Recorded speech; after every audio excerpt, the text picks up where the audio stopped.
That's a big boy. That's a big boy. That's a Jaws.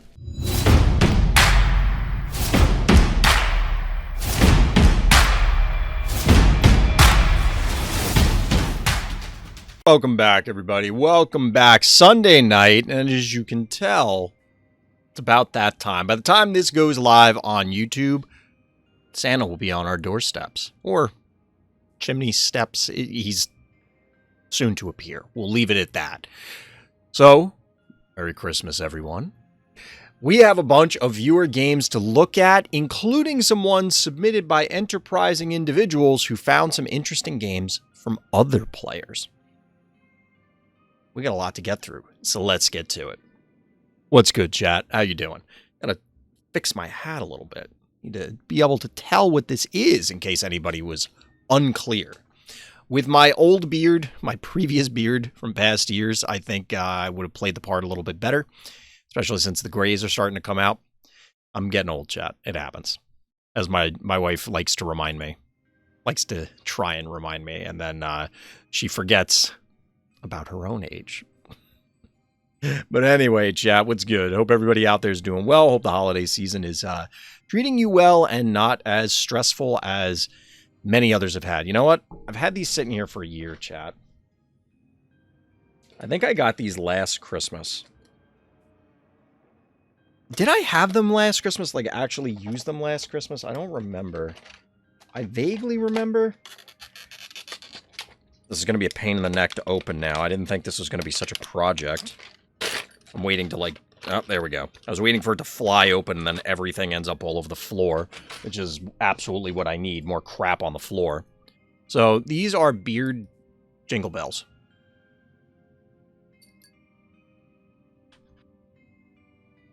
I don't remember who got these for me.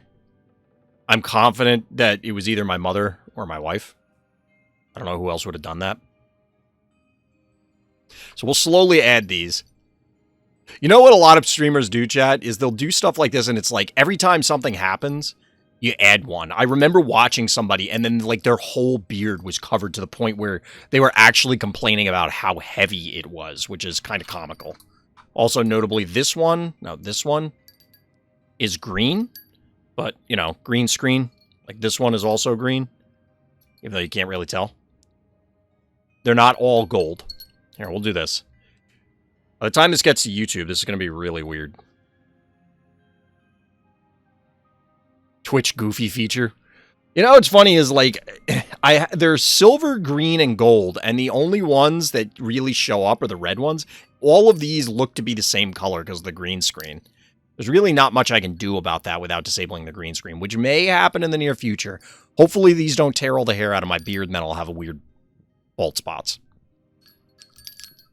I don't know if you can hear that. All right, chat. Let's get to these games. Well, first, we have a gift to get to.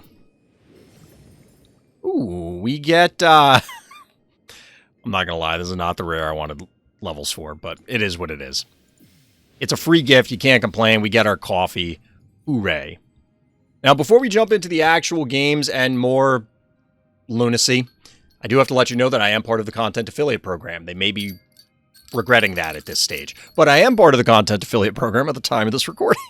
And why does that matter? Because that means they give me in-game coffee for producing Phobies content. So I gotta let everybody know before we get into the content proper. But let's do that right now.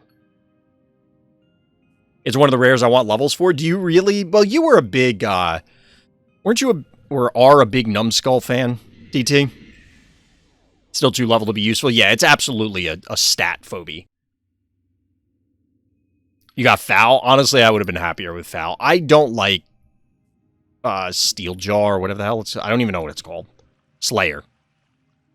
Do we have a phobie named Steeljaw? No. That feels like it should be a phobie name, right? Feels like it should be a phobie name. But anyway. Phobie name musings aside. Let's close those. Chat, I found a bunch of my old Pokemon cards. Like, we're talking 1999 era Pokemon cards. And I was trying to price check a bunch of things. And there's some that are like, oh, well, if you have this misprint, it's $3,000. If you don't, it's like 90 cents. But they don't describe how to determine what the misprint is, and other than like one has first edition, one does not. And I'm like, that doesn't really count as a misprint. That's an intentional printing most of the time. So I'm not really sure what they mean. It gave me noxious to get to 19, so I'm not allowed to complain. Yeah, I don't think you get to complain about that, DT. All right, first game of the evening. SirCluelessQ. The longest-lived bachelor. He is the true hero of this story. Bachelor is the real hero that we made along the way. Or something. I don't know what that means. I'm not sure what that means, chat. I'm going to do this every once in a while. I don't know how annoying that is, or if you can really hear it when I speak. So, our hero here in the blue trunks, coming out swinging with triple one key. Notably, I guess, did not watch my Alien Engineer video breakdown, because there is a very aggressive opener. You can defend it, but didn't see that here. Bad guy in this instance, going 1-1-2. Respectable actually takes a panic point advantage briefly. But that is surely not long to be the case. Let's take a peek at the levels real quick. SirCluelessQ, level 16s. Ooh, our hero here is down by, I'm going to say, a few levels. We're looking at about 7 across the board right now. That's not insignificant. That requires the jar help to at least take down this sponging cowbell. All right, let's see. See what you got. Murder Wing. Yeah, that's... I feel like that was unnecessary because 2 turns of lava plus a regular attack when you are that over-leveled should take that down. But it is what it is. Either way, our hero is now down in the dumps thanks to some takedowns on their early game Phobies. Speaking of Phobies, I actually wore it around today, like in real life chat. Because it was just cool enough that, like, you needed a sweatshirt, but it wasn't that cold, so you don't want it to be... Oh, no, not like this. I honestly don't know what you do if they go Gravedigger, you can't rush anymore. You mean if you do the Alien Engineer open? Or do you mean, like, if they go Alien Engineer and you go Gravedigger, now their offense is stymied, you're saying? So our hero here, more than willing to trade Phobies, and I mean... 3, 4, 5. 3, 4, 5. You're coming out evenly so far. The Alien Engineer rush and they defend with Gravedigger. I take it as someone did that to you, Urk. It did work as a defense.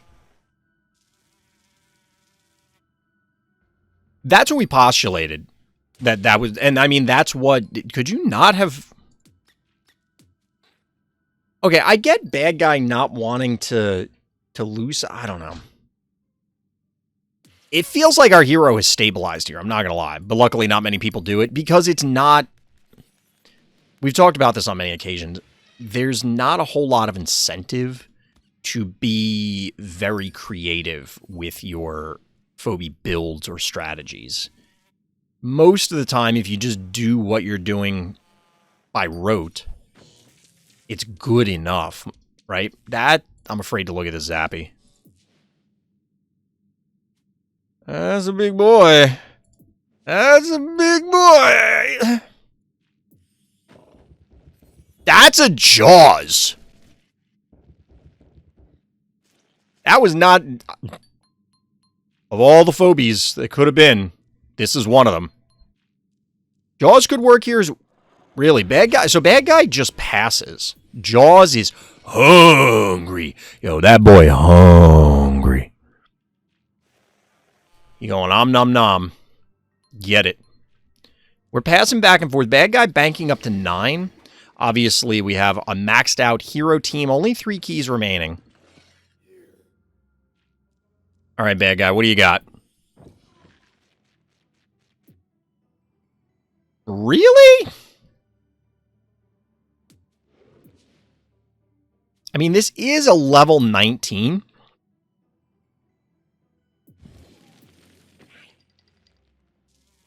I'm not gonna lie. I would not have predicted Wuffalo Bad Omen.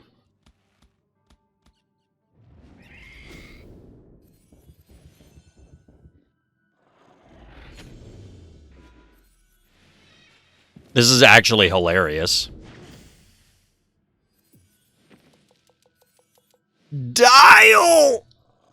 So for anybody curious, up to 1429. Dial, the mortal enemy of Will Waffalo.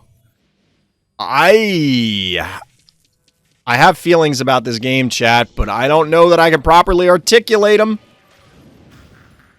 Wait, what? Why was...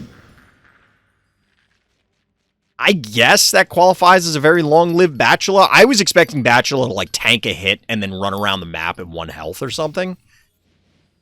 This was not... No part of this game is what I expected, chat. 1,400 damage going down. Get wrecked, nerd!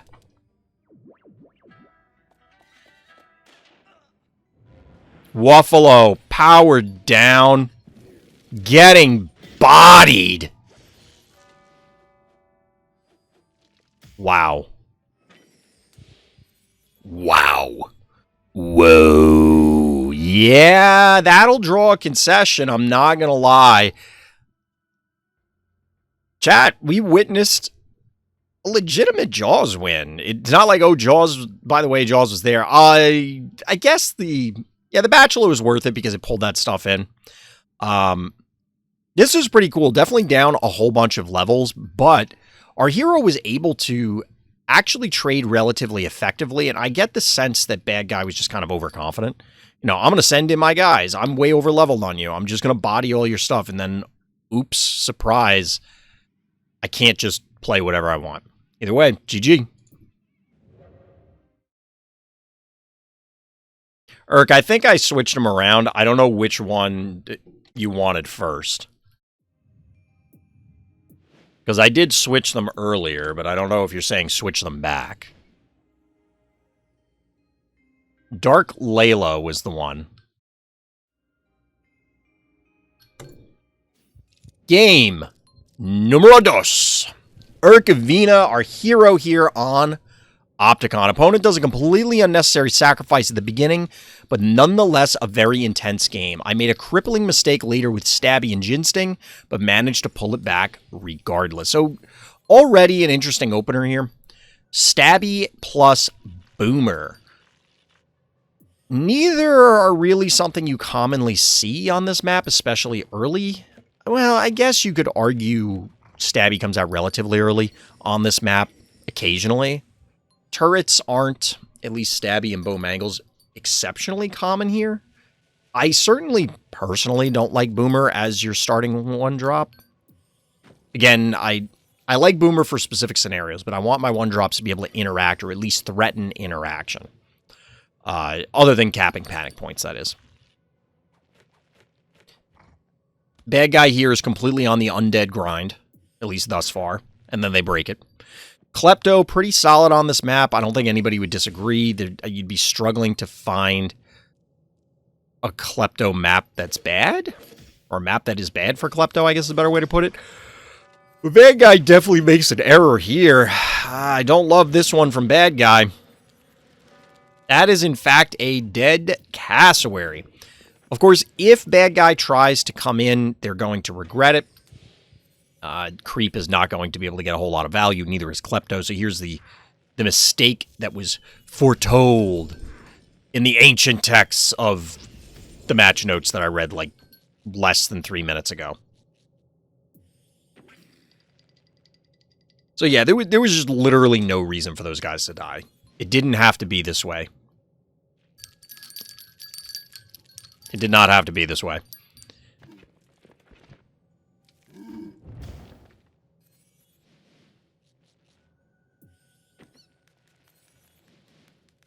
Chad, I have an idea later for another emote, so remind me to do the emote later. So Panic Point Advantage does go to our hero. Not interested in doing a challenge play there, so trying to do the anti-challenge play, I guess. Every time I say challenge play, it reminds me that I haven't completed all the challenges. Mostly because I just haven't looked at them in, no joke, probably a year. I've just been very lazy about it, chat. I really should do them just for the free resources. Attractor coming down. Yeah, let's do attractor things, I guess.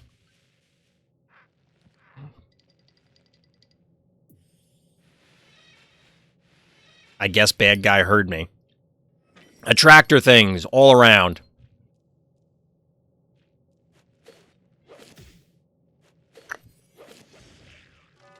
So the question is Urk going to bother healing this stabby? I was about to say I don't know if Urk has Bluelian, or I couldn't recall. Clearly with the Bluelian, this is fine. Bluelian, this is a great map for Bluelian because it is slow enough that you can get a ton of value out of the heal. And obviously it sets up an uncomfortable position for your opponent to invade into. Because they just can't... Like, how are you going to engage onto, like, 3 healing spas? That's wild, right? I'm telling you, I don't care what Master Dark says. Temptress is bad. Stop playing Temptress. Why did Temptress come out here? I mean, I know what bad guy's thinking, but... Level 12, huh? Alright, this actually looks cool as a thumbnail. Like, this kind of looks cool. Just because Stabby looks pretty dope here.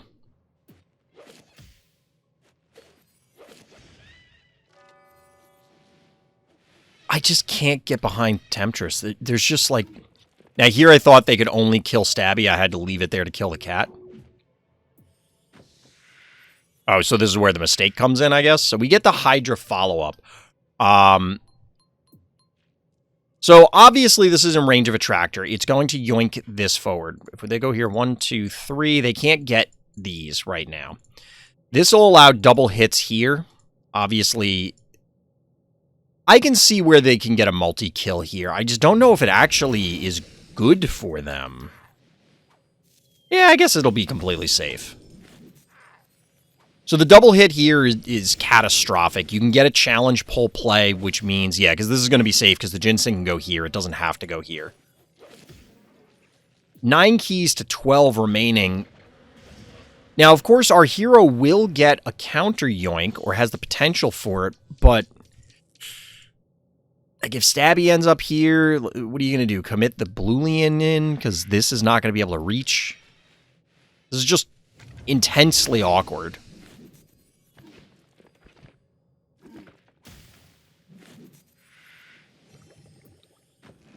Ooh, a snowball to finish. All right. All right. I can accept that.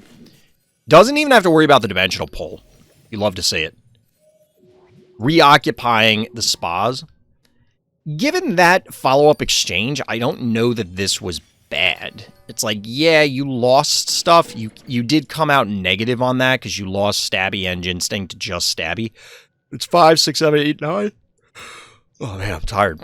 7, 8, 9. You're actually even here. Admittedly, bad guy has churned through like worse keys to make up that 9 as compared to your more valuable Ginseng versus their army of like creep and 1 keys. Another Zappy showing up. Is this... I guess this is a reasonable setup for Zappy. You will have time to soften this up, but this is the problem. And why I love Crushmore on this map and maps like it. You get to dictate the rules of combat, which I am sure that is a chapter in Sun Tzu's Art of War. Like, it's gotta be, right? Control the rules of combat. And in this case, I'm confident there's one from Sun Tzu that says something like controlling the terrain. Just guess what? I'm a build walls. I'm a break them. I don't really get the Gesundheit here. AWOL, sure. Feel like this could have been another 4 key and something decent, or a 5 key and a 1 key, or even just all in on 6. I don't know. Get the yoink here. This is going to be a dead Temptress. Who could have possibly seen the fact that Temptress did nothing coming? I do like this. This is actually a spectacular play. This prevents a... I mean, okay, so The only downside to this is you can get the yoink right away if they wanted it, but that means Hydra's right on top of you. Well, bad guys, Klepto. Not going to go well for them in those instances. We've been talking about this the last few days and have for a while that as much as I can't stand a tractor, there's a valid argument, or we'll say it's a compelling argument, that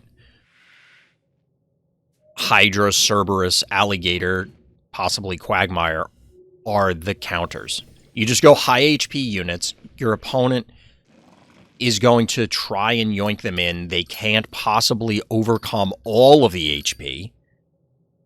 And then you just bury them from there because your counterattack will be complete. They activated your trap card. We're padding Klepto stats here. This must be a Klepto negotiation year because it is absolutely padding its stats here. Hitting the Phobies, clustered Phobies that are on a healing spa. Okay. Lock him out. No, we get the break.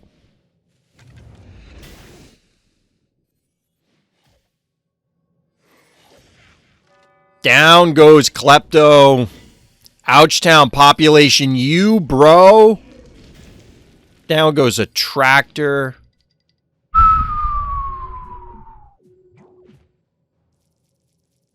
Brutal, savage, and wrecked. Even get the body blocks here. I mean, I guess it's possible that a path is cleared such that Zappy can connect with the Hydra, but it's not going to kill it, or shouldn't. This thing has so much HP. Okay, maybe it will, just because that Gesundheit hit. That's over 1,000 damage.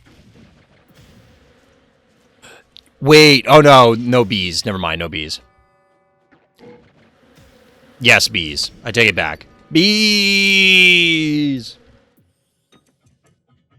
You know, I moved everything so the dog didn't have to bump into the green screen. I think she's doing it now on purpose. I think she actively walks through the green screen because she thinks it's funny or something.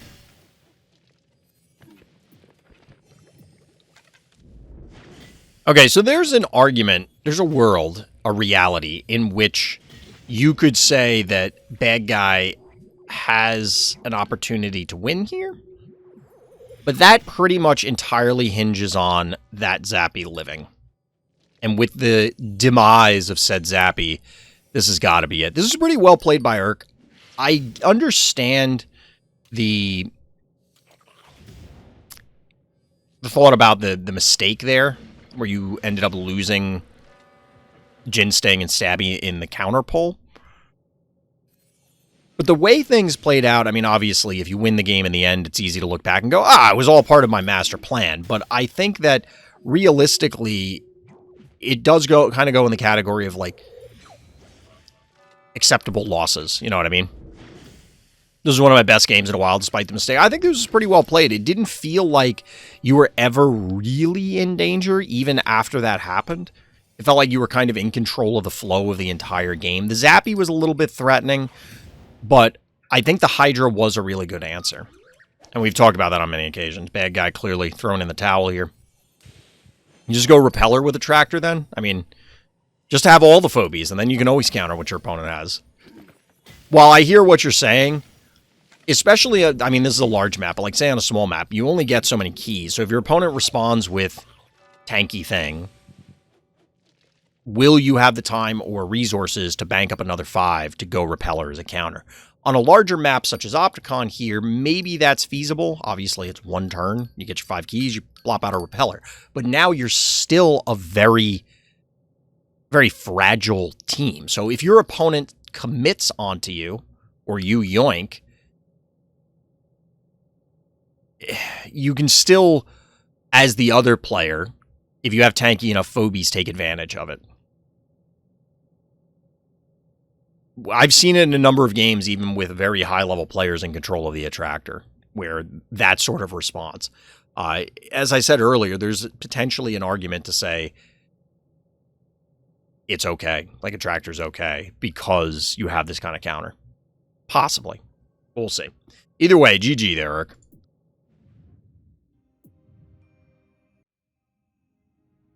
Chat, you think this should be an emote? Just me, like,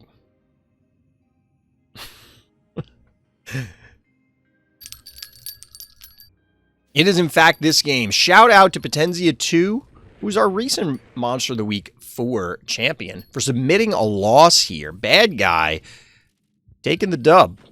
The game went from eye pressure to no pressure to they pressure so fast. So we do see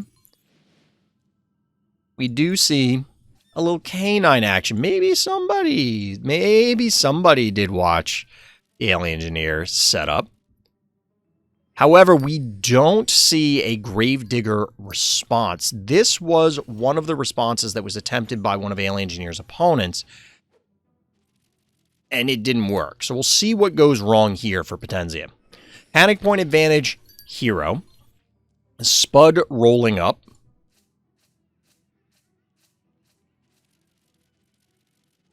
Get the big equalizer here. Hard health disappears so fast here. Yes. You are correct. So we get the answer Electrocat. These are level 1, so this is a good test if you're looking for potential defensive responses to this opener. Let's see what we got here. All right, I like the challenge play here, sort of. If this doesn't kill this murder wing, okay. This isn't terrible. You will obviously lose the jar. Why did this not attack? Oh, because it had to double move. This probably should have gone here. It can't die. Like, your opponent has to commit 2 Phobies to kill it, which means that either one of these pulls back. Okay, so you can't get it with a cassowary. You'd have to commit like a Wiggy or a Gesundheit or something like that in order to kill it, because Tickles is pretty tanky. So if Tickles was here, blue Tickles, this comes across, flips the panic point, one-shots the jar. That leaves these two to run amok. So we'll see how bad guy responds. All right, beats up. Really? Okay, this is not at all what I expected, but defense here seems pretty solid. Defense here seems pretty solid.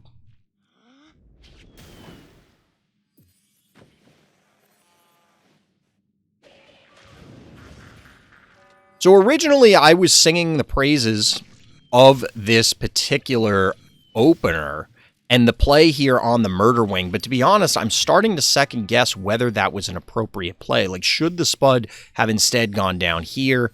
Maybe. Now the problem is the murder wing then tees off on the canine. So like, this is expected. We do in fact get the Gravedigger response. Spud, of course, is slightly damaged, and we have not seen a jar out of bad guy, so any push by the Spud is probably going to get crushed.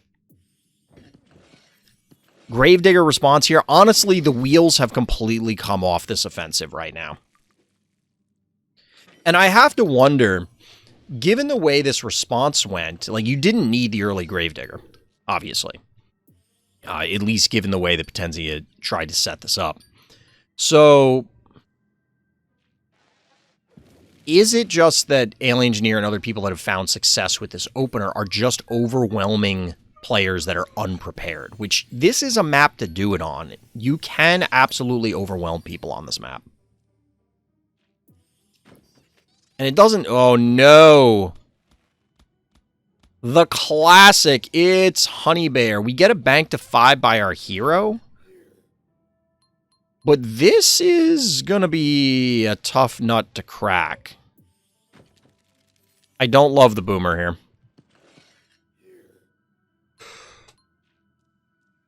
I do not love the boomer here. I get wanting a 1 key. I guess it's the tankiest 1 key that you could then guarantee is going to stand in between your team and the... where the honey bear is, I guess.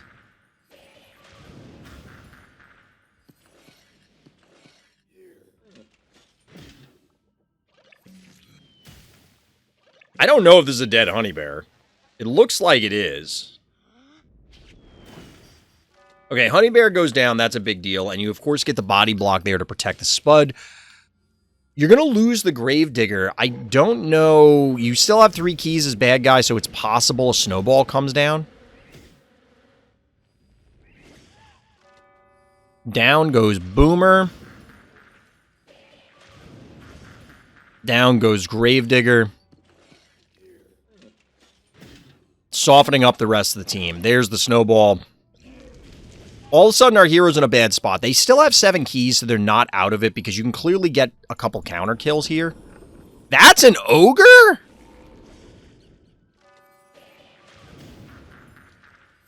That's a decision that can be made.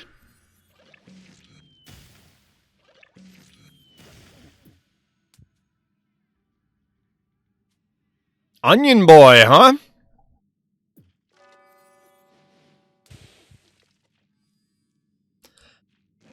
Chat, we're maybe it's gonna be one of those weird nights. Our heroes, truth be told, just in a world of hurt. They just don't have a whole lot of hard health to give at this point, and that's a 5-to-1 panic point advantage. This is no bueno, I'm not gonna lie. Down goes Stingy Boy. Old Gin Sting going down. Stemming the bleeding here. Does not appear that it's going to be enough.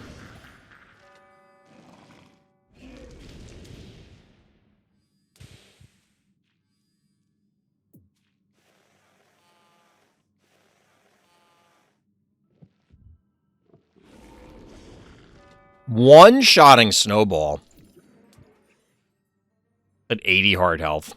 A very close game. Very well played. I think the defense worked out pretty well. I think there was... So my take on this, and we'd have to go back and examine it more closely, but we have other games to look at. So my initial take from this is that Potenzia was not aggressive enough.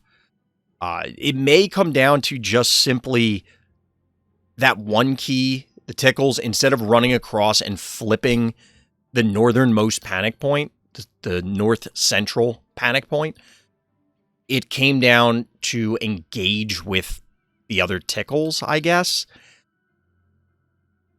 If bad guy has to peel forces off to deal with that tickles instead of addressing Potenzia's other phobies, maybe that buys you enough time. Like, I don't hate the play killing the Murder Wing, and I don't know that there's a way to get the Murder Wing unless you do it that way.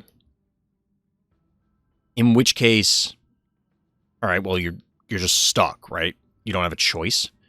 There is an argument, actually, to have put the jar on the lava on that turn. Because I believe it was the jar that softened up the Bachelor, which allowed K9 to connect. And this is why she swallowed the fly. I don't know if anybody understands where I'm going with that one, but you could have put the jar on the lava. It would have tanked 2 turns of lava, I believe, at level 1, because I'm pretty sure it's only 200, it has 420 health. In which case, the Electric Cat has to attack it from the lava, thereby allowing you to maybe not have to sink as many resources into it to kill it.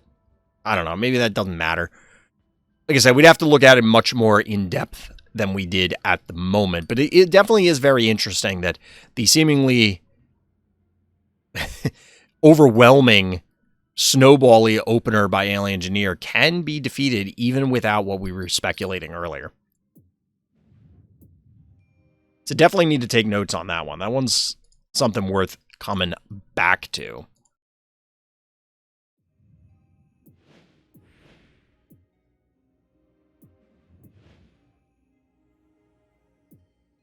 Chat, we're never leaving. The floor is lava. I feel like this happens every time the map is in the pool, but Dino Nuggy. This time defending as player, too. Is it crazy for me to say that I wanted the bad guy to trap on of my phobie? What? Is it crazy for me to say that I wanted bad guy to trap on of my phobie? I'm assuming that's supposed to be trap one of my phobies. And it's just like an autocorrect typo kind of thing. Bad guy, a fairly aggressive opener. Interestingly enough, Dino Nuggy opening with the K9, but K9's solo. What? What? What is happening right now?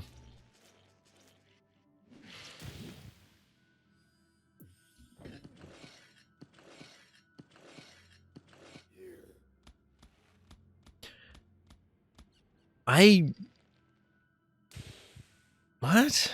I don't understand. Well, that's a free AWOL kill, although it was allowed to pressure a little bit. Of course, 4-2 panic point advantage. Now it's even. So our hero has to retreat here because otherwise the Gravedigger can crack open the block, allow the cassowary to get a double hit via the leap, and then, of course, you can follow up with a variety of different things. But we get a Baba Haha. We haven't seen one of these in a while. Given the prevalence of Fire Ant as of late, I guess Baba Yaga's kind of fallen by the wayside. Get a little Quagmire action from the Nug himself.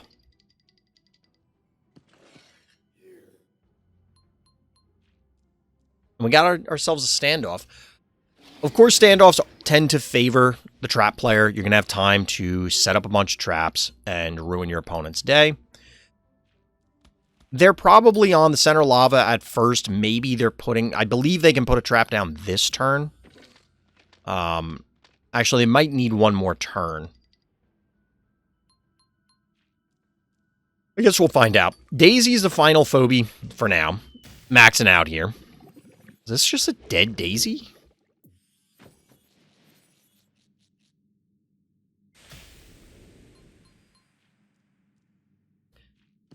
Why did that just happen?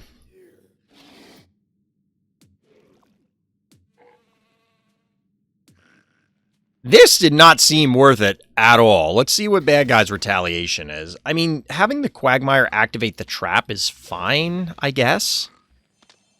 And presumably the idea here is that bad guy's going to have to commit so much, and it pins them in place. So I'm getting... While I didn't like it at first, I guess it isn't unreasonable if you know that bad guy can't kill both of these. So they get the Jin Sting, yes, but you might be able to take all three of these this turn. Because you can slap twice, Droney, this and this, or it's some combination of these three, definitely kill Cassowary. The only question is, could you kill the Gravedigger, which I guess maybe not.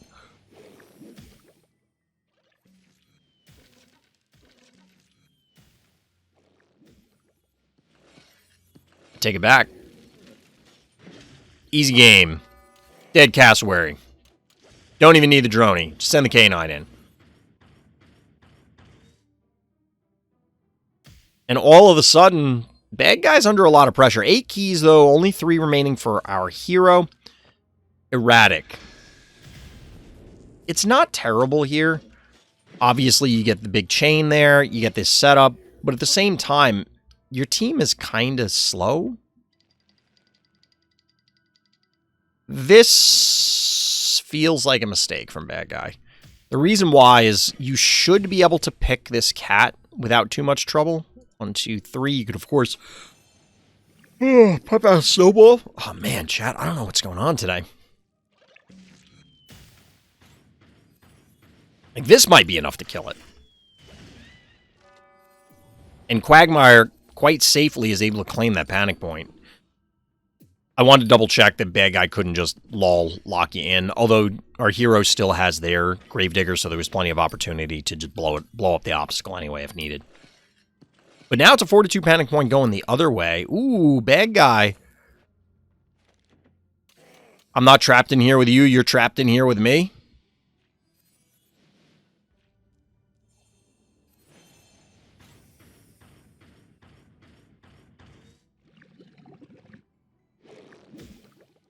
That's a bold move there, Cotton.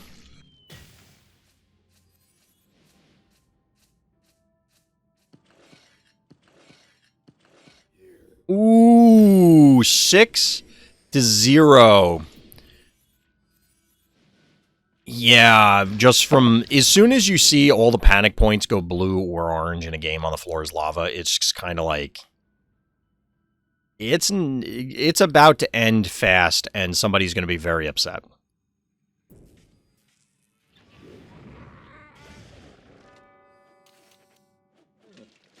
Somebody's about to be very upset. Bad guy able to stem the bleeding a little bit, but it's still 4-2, and their whole grand scheme of sniping this Quagmire after locking it in, not to be. Not to be. Fell apart relatively quickly.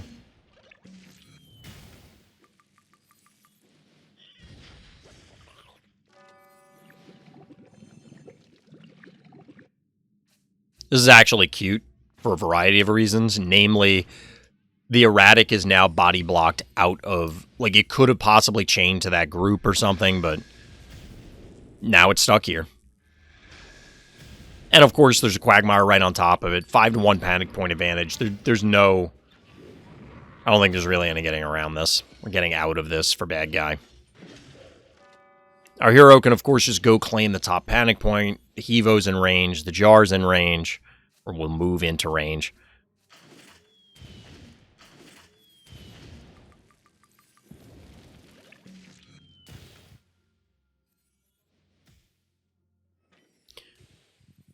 That would do it. That would do it. I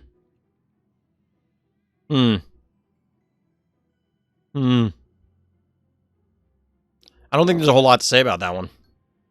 Just kind of our hero taking it down. That's the way it goes. When's the next stream? You can always check the schedule on Twitch. Literally a schedule button.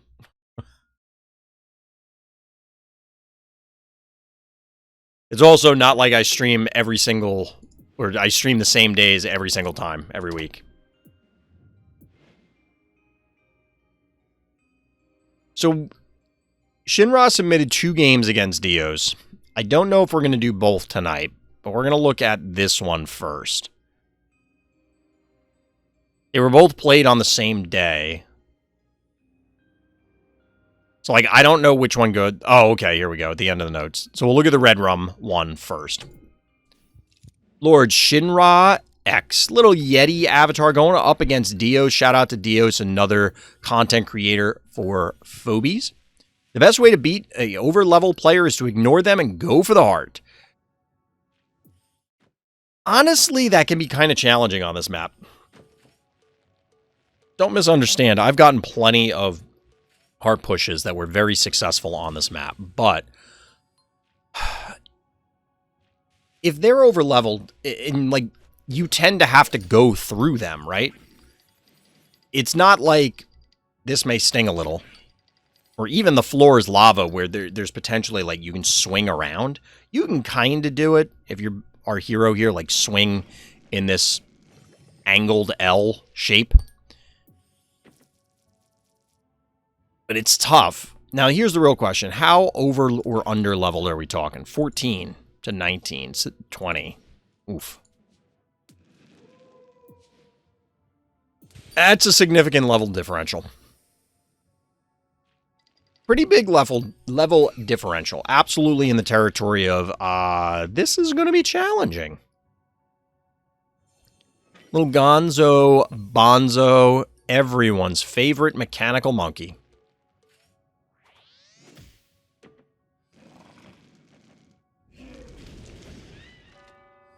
Down go the 1 key. So we did see a game end up in favor of good guy despite being really underleveled earlier.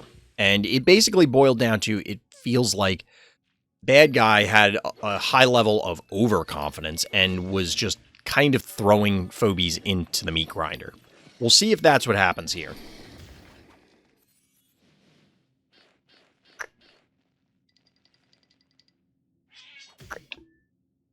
Still trying to battle these kidney stones, chat, so You'll have to forgive me as I'm trying to hydrate more and more. I actually have two. I have my water bottle and I have a cup of water. Just to make sure that I'm ingesting as much fluid as I can. Alright, bad guy here, maxing out, multiple 1 keys. The sock assassin's not long for this world. Shinra is not banking yet.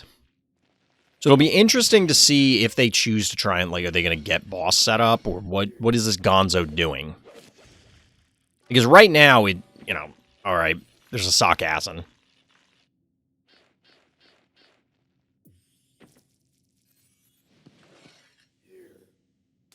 This kind of feels like a bold push from Shinra, but the reality is Dios doesn't have, despite being overleveled, just doesn't have enough damage to commit in on everything, and understandably fears the counterattack.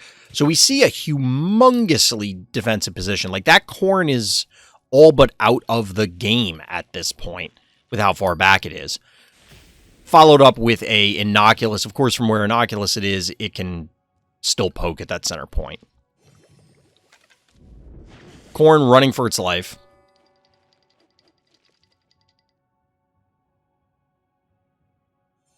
I can definitely see where the setup for the potential heart push is coming from.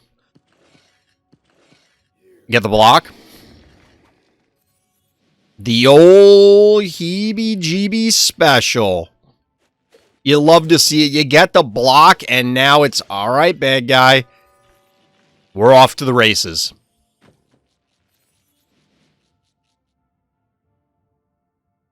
I think we should definitely call any time that you block someone out like this, chat, it should be the heebie-jeebie special. Admittedly, bad guy can, of course, do this. Crack open a gap to allow their forces to pour through.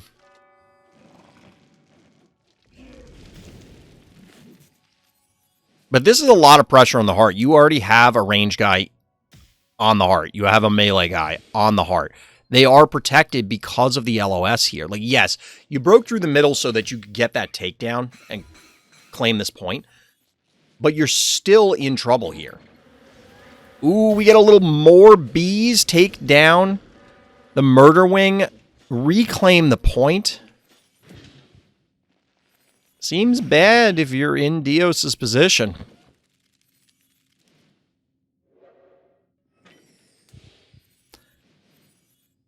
I mean, I get it. I get the squiggles. I do.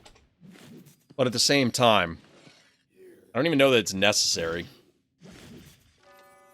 7 keys remaining for Dios, though. There's still a lot of mean things that can come out. I mean, I was going to say any lobber, especially this one, because you can get a boop next turn to displace everything and slow down the damage even further.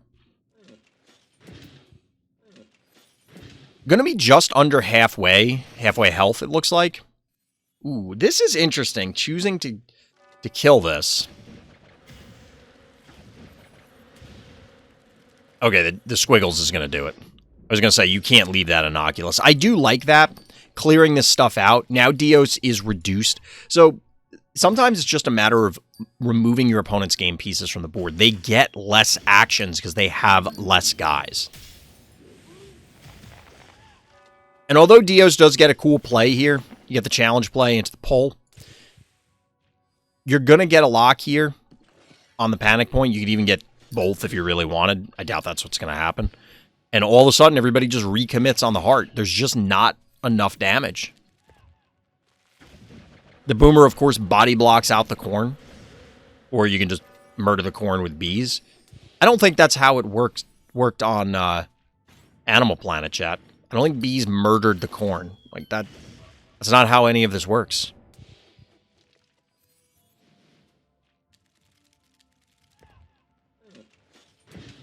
Well played, Shinra. Well played.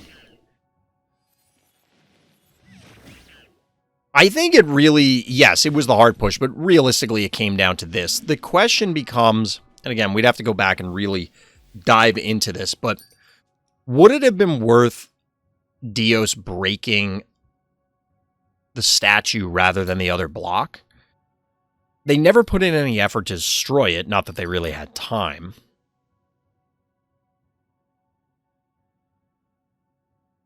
It may come down to don't get blocked like that, and then you don't have this issue. But the opportunity was there, and Shinra seized it. Very well played. GG. All right, I'm pretty sure this is the game. Pretty sure this is the game, so hopefully everybody on YouTube stayed with to this point. I'll put the marker here. So this was submitted, I'll read the notes again. This was submitted by Karst, not Dragan or Raptor. Dragan's our hero here, arguably.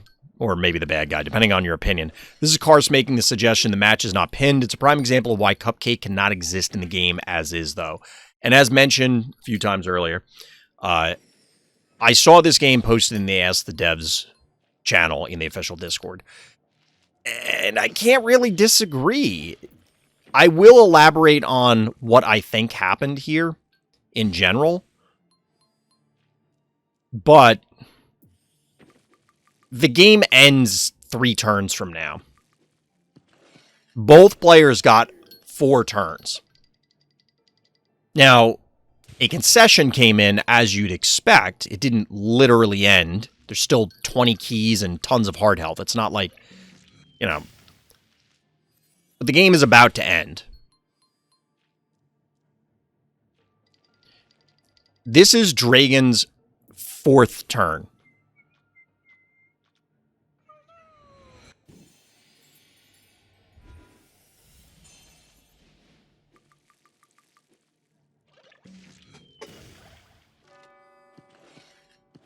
And that's the ball game, folks. So since this is such a short game, I think it's worth just talking about this. I think it's worth just talking about this to try and elaborate on what I think is going on. Cupcake is a monster. I mean, both in-game type as well as being horrifyingly powerful. And for anybody unfamiliar, it's a one-time gonzo. It heals, and it's a one-time gonzo. There's no warm-up, which is why this play is available, that you can buff this jar, snipe their jar, because look at the board state after this. Dragan has a bank of 4 keys. Their opponent's jar is dead. They have literally only 1 phobie on the board. It's Corn. They're down 3 panic points to 0. And your opponent has 4 phobies. Like, this is... I understand why Raptor surrendered. Admittedly, they have 8 keys banked, but, like, I get it. How do you come back from this position?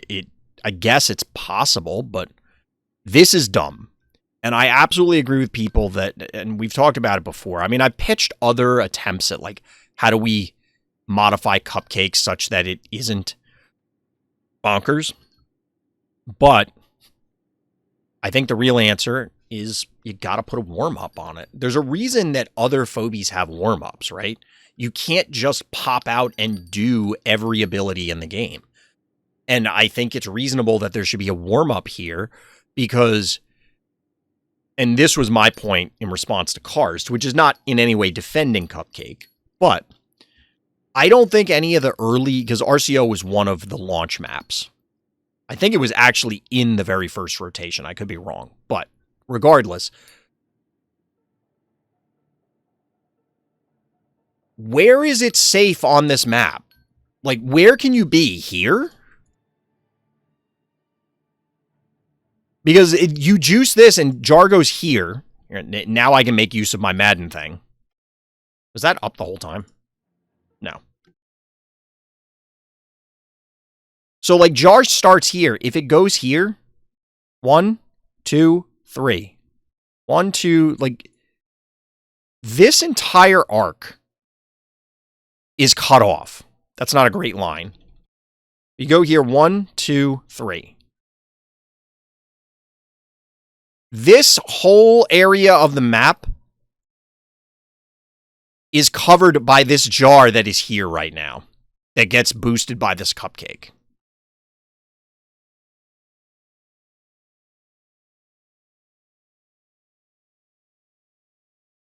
You can only be in these spots. Or you're vulnerable to jar Cupcake.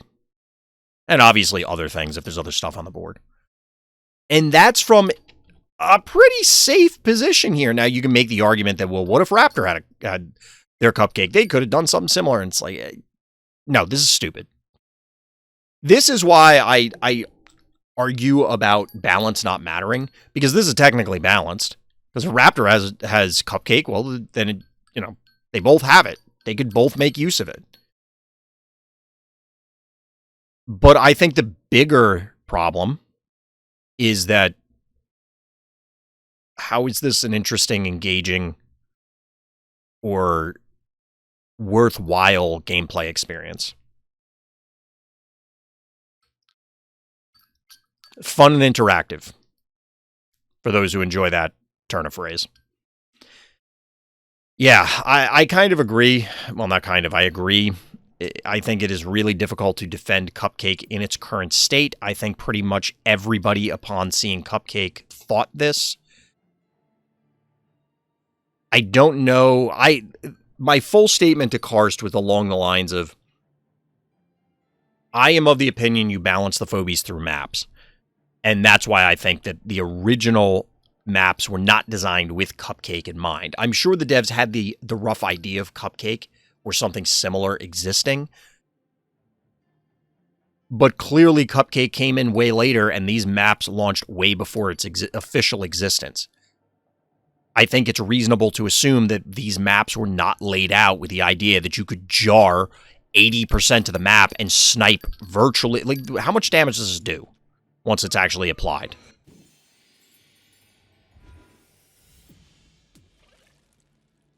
This is a 741 damage jar. That doesn't kill everything, but, like, that's a pretty damn powerful jar. So the question becomes, like, what do you do to fix it if it's through the maps? And I don't know that there is a way to fix it through the map other than, like, future maps.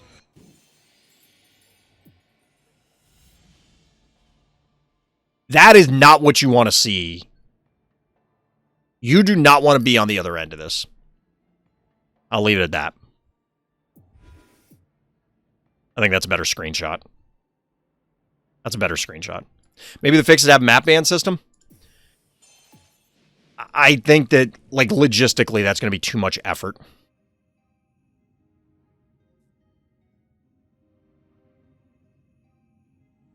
I think that's too much effort. I like, from a design, like a development perspective. The design, I guess, is, not going to be that difficult. But I think a development perspective, and then even the players are probably, like, a lot of players are probably not going to get it. The more casual players. So I think what it boils down to is just fix the damn Cupcake. It's the simplest answer. It's kind of like if there's a combo deck in a game and you ban all the ancillary things because the devs refuse to ban the actual combo piece for reasons, and that's happened in a lot of games, when the simple answer is just ban the goddamn combo piece and it's fine. I'm not saying ban Cupcake forever, but, like, fix Cupcake. And we'll probably have a lot less issues. There's a conversation in Discord just now. It's revealed the Cupcake is not one of the phobies that was balanced for years, as was the case with the first 100-ish phobies, and also not many devs playtesting these days. I mean, that's a conversation that or a suggestion that Karst has come up before, and I've also suggested, both on stream and elsewhere, we'll say, that there should be a player committee of a bunch of high-level players that can provide feedback and input. I'm not interested in having the whole community submit balance. It's plainly stupid to have the whole community contribute. It's fine to have the opinion of, like, a random heebie-jeebies player to say, well, at my level, Cerberus is absolutely broken. And it's like, okay, yes, but the answer to that is self-correcting. Get good. And that's not meant to be insulting, but, like, getting better and getting a larger collection solves a lot of those issues. And it sucks, especially in the moment, to be like, we'll just power through it. It's growing pains, but it really doesn't last that long.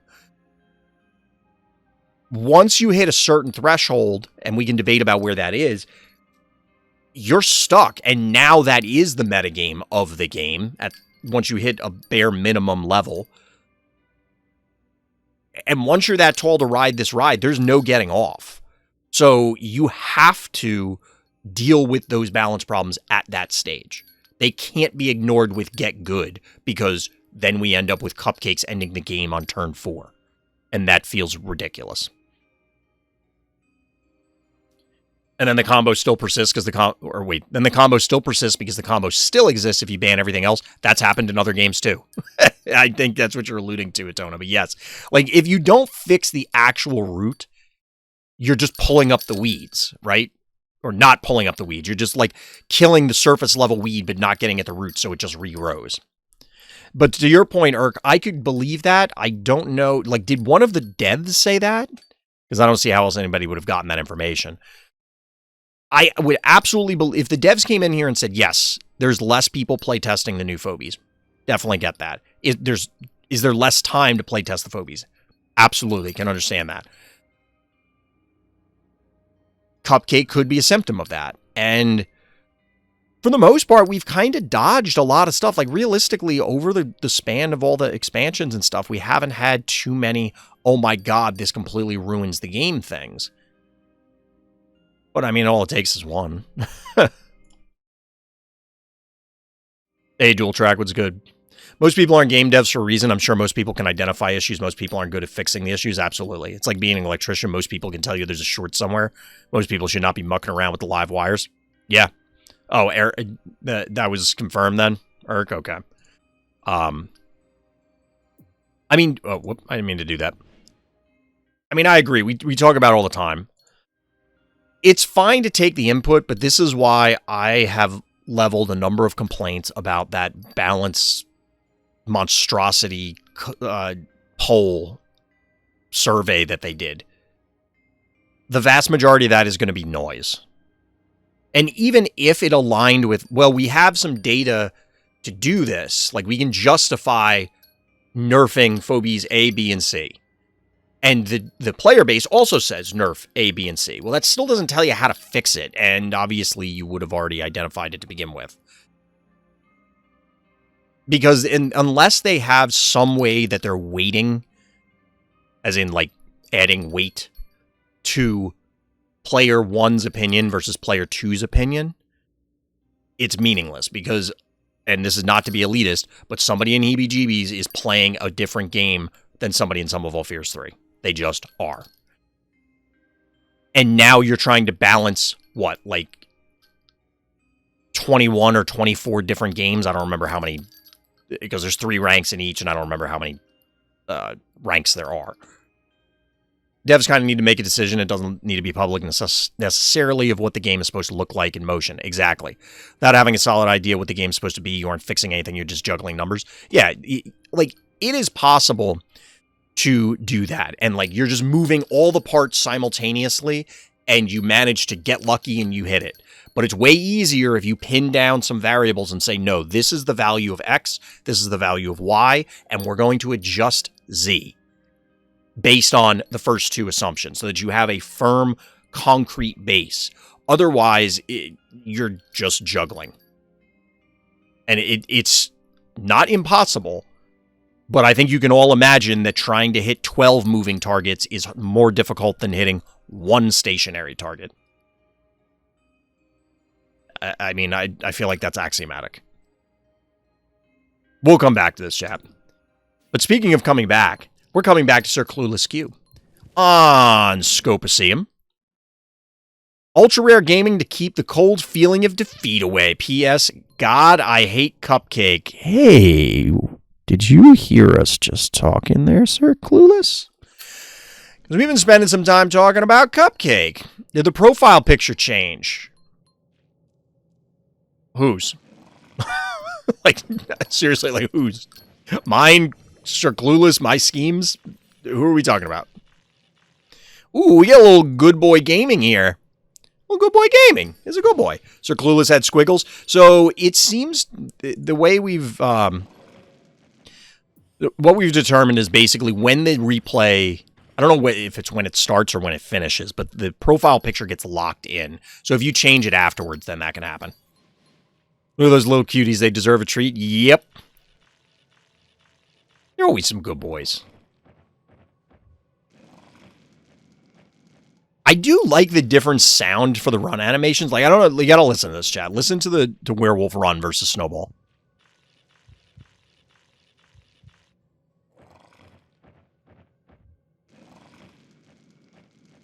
Well, you can kind of hear the similarity, but you can definitely hear that there's a different, like a different cadence to the run. Yeah, go ahead and throw werewolf an arm or something. Give him a leg and an arm for a treat. Hey, I think you guys are on the same page there.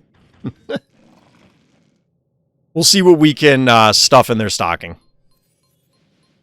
Little ice cream action. Make Master Dark very happy, I guess. I love the, like, reverse backhand claw thing. I say I love it, but I don't actually like it. I feel like that's the worst part of Werewolf's animation. I feel like Werewolf with those enormous paws should either have, like, some kind of uppercut swing or just, like, it bites. Ice cream here, there's so much lava. Yes, but it can lock off an area. I don't really know why the ice cream is here. I mean, aside from the lava, there's already a snowball on the board, but I don't know. I watch so many weird games from people, chat. I kind of don't question a lot of this stuff anymore.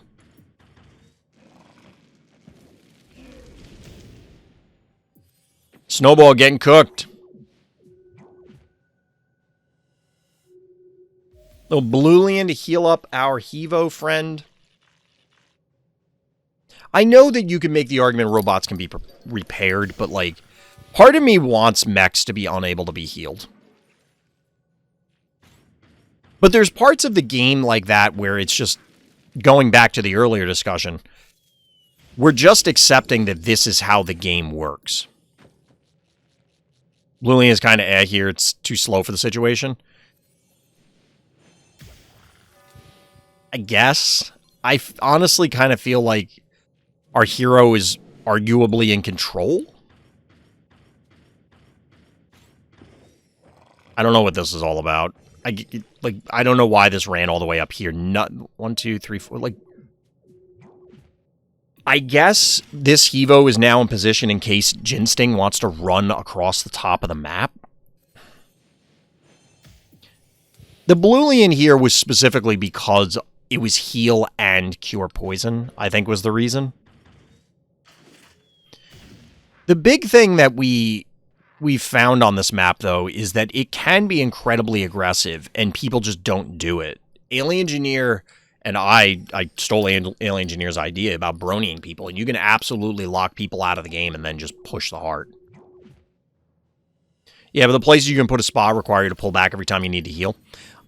There's an argument to be made that you can place them aggressively. Like, you could put a spa here, for example, and it's going to be difficult for your opponent to dislodge, because you could put a guy here on your spa, and then put a guy on the center spa, and be like, all right, try and fight me when I'm already in the defensive position.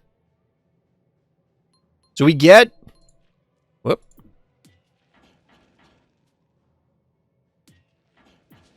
Little furnace face action. I'm a little surprised by this one, but we'll see. We'll see. We get the counter Bluelian. I feel like arguing that mechs shouldn't be healed is kind of like arguing that bandages shouldn't heal cars in DC Dual Force. It doesn't make sense, but that would be even weirder for the card to be worded in a way that excludes the car specifically. Well, in DC Dual Force, because all of those things are the same type, like, a car in that game is just a dude. There's no difference between a car and Batman or Green Lantern or whatever.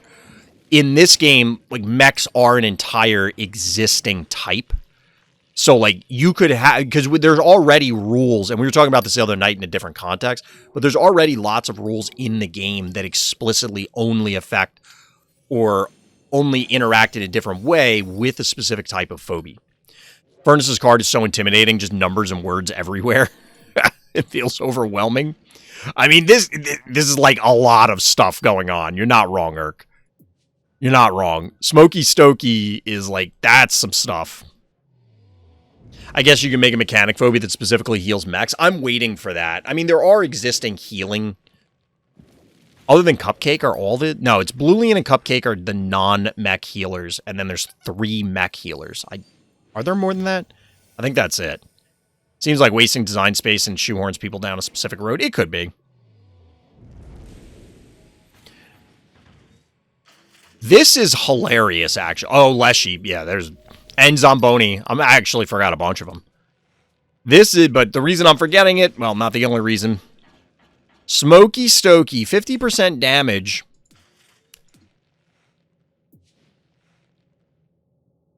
I said Muffin before. Or I thought I said Muffin. Maybe I didn't. We got Smoky Stokey to make it incredibly difficult to dislodge this Evo 3.0. But yeah, SirClueless wasn't kidding. There's a decent number of ultra rares on the board. Is there a messed up nurse phobia? There's Dr. Dermic. It's literally an enormous hypodermic needle. Wait, time out. When did this... What? First of all, when did this happen? We must have been yapping about healers. Second of all, why did this happen? Why is there a furnace face that's Smoky Stokey'd up here? Like, this makes sense. You pushed. Also, what the hell is happening to Klepto right now? This guy is now, like, when people say something is cringe, is this what you think of? Do you think of people actually, or Kleptos actually cringing? Because that's what's happening right now. Yeah, I don't know what is happening up here. This is a big... This play is too big brain for me. This one made sense. You push. You Smoky Stokey to back up your push. I don't... What is happening here? I don't... I legitimately want someone to explain this to me because I don't get it.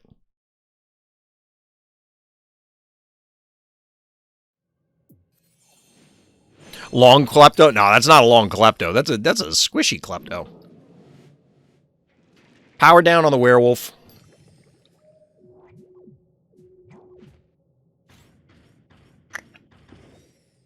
Bad guy. Really? Really? You let this happen?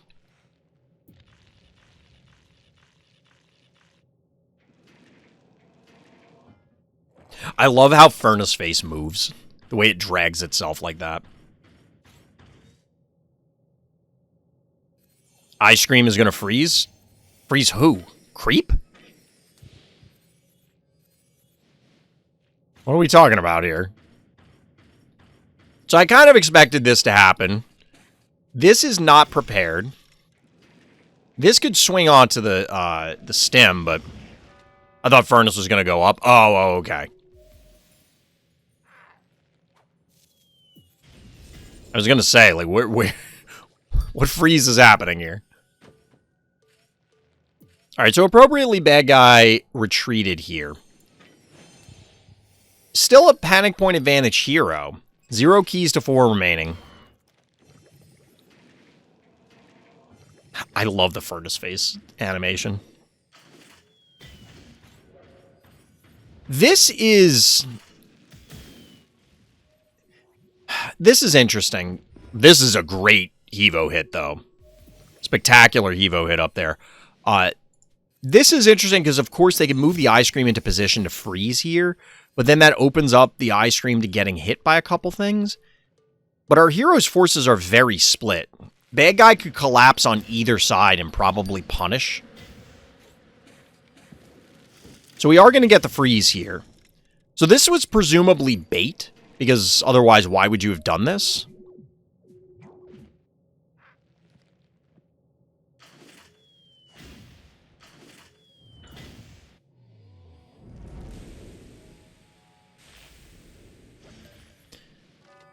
Again, what is the purpose here? Our hero is not going to come after it. Like, I don't understand what the point of this is. Is this a dead Ginsting?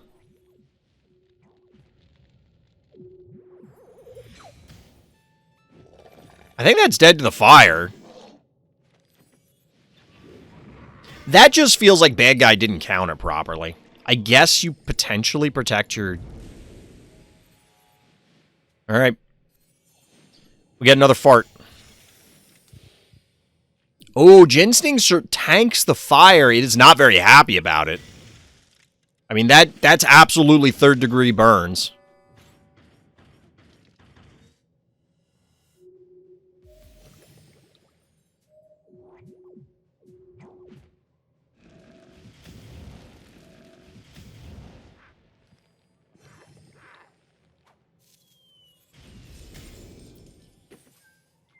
Uh-oh. Chat, is Cupcake in every game tonight?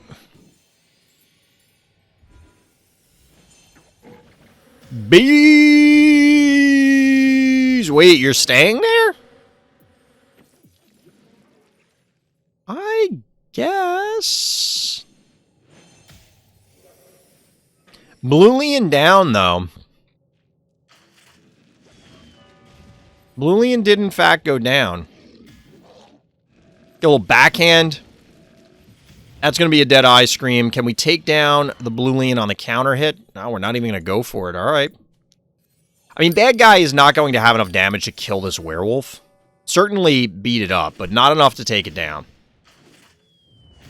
The trap here, of course, sets up for a future Bluelian takedown. Or not.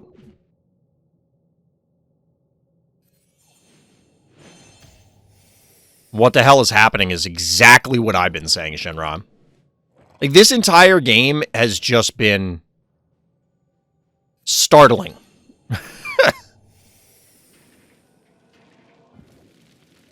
One could argue unsettling.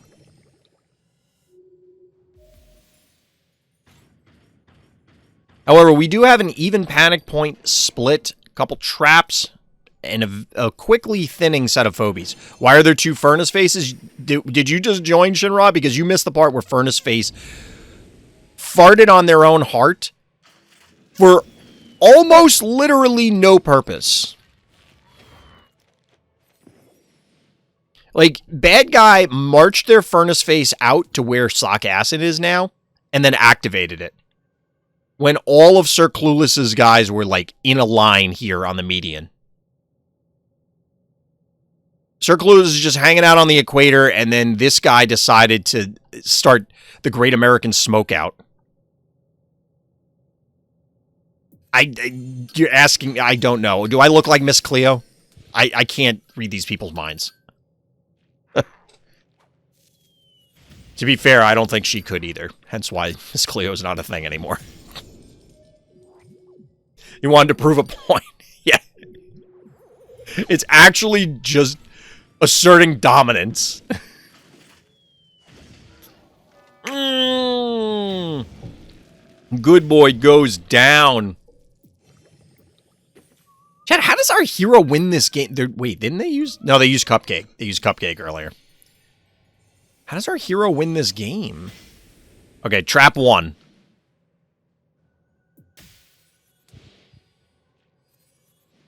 Panic point advantage. It's a hell of a thing.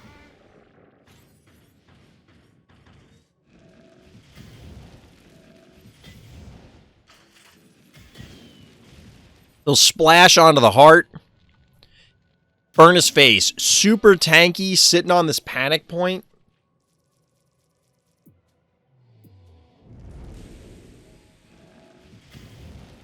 Timeout. Does Smokey Stokey protect your heart?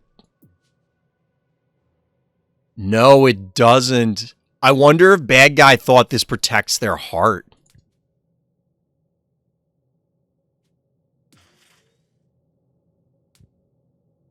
You think bad guy thought that protects their heart?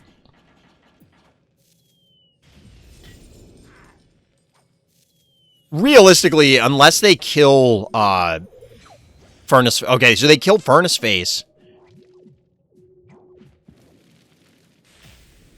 Chat, they needed to leave. They didn't need to do this. And now, they 100%... Bad guy 100% thought that the smoke protected their heart.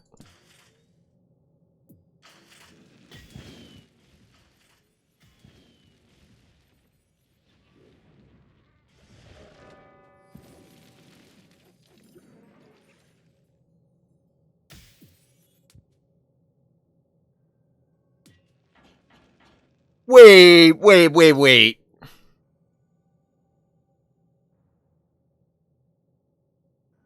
It does. You're right. It does, but it does not read that way. Hold on. Does it? Did I misread this? Reduces damage suffered by 50%. Now, this is always like, this isn't actually how something works. Because this explicitly says Phobies inside the smoke. Does this mean your heart counts as a phobie? Like, does anybody know, have the devs confirmed if this is how it's supposed to work, or is this a bug?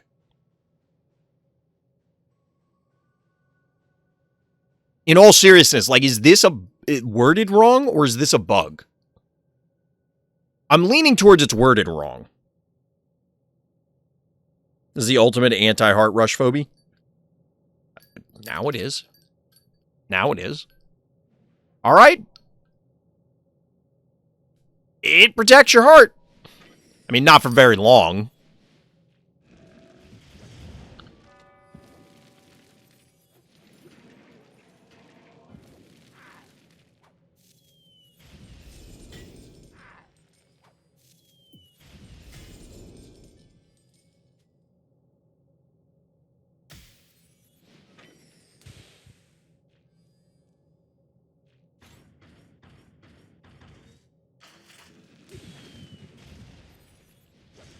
Where there's smoke, there's fire, or something like that, chat. I don't know.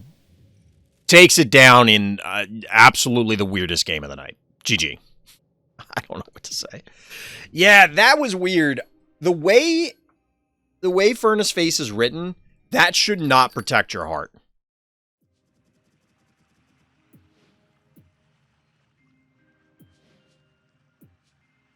It explicitly says Phobies. Now, I get it if you look at the front, it just says reduces damage suffered by 50% inside the smoke.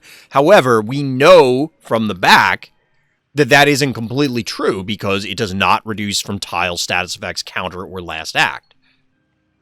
So, the implication, of course, being that the front text is incomplete, with the back text being the complete text. And if this is the complete text, it says Phobies, unless... Does the tutorial say that your heart counts as a phobia or something? I'm pretty sure it doesn't. So like I said, I think that's just a matter of the wording on the card is incorrect as compared to that being a bug. Also, I love that because these are green screened, that every time I change which scene we are in the game, they're changing color. Because they're blue now, they were red a minute ago. So like now they're kind of black because of the I'm in the corner. That's an interesting one, chat. +1 for Furnace Face.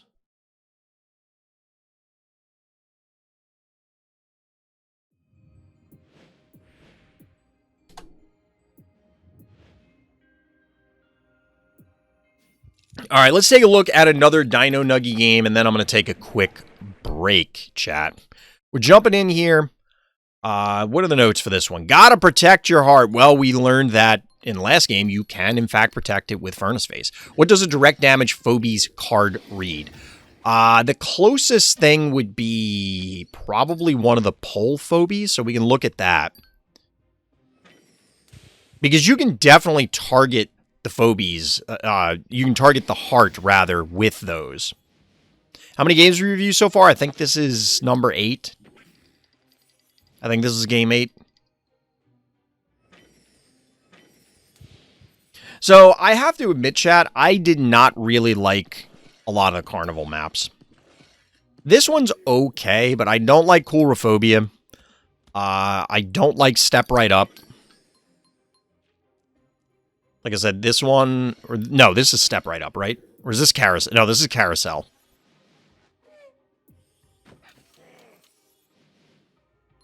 Yeah, there were short games tonight, Shinra. There were a number of them that were only like... We had a bunch of the Floor is Lava games submitted, so they were pretty quick. They were pretty quick. Is there a map you absolutely love? Yeah, there's a few. There's a few that I really like. I really like Vile Vortis.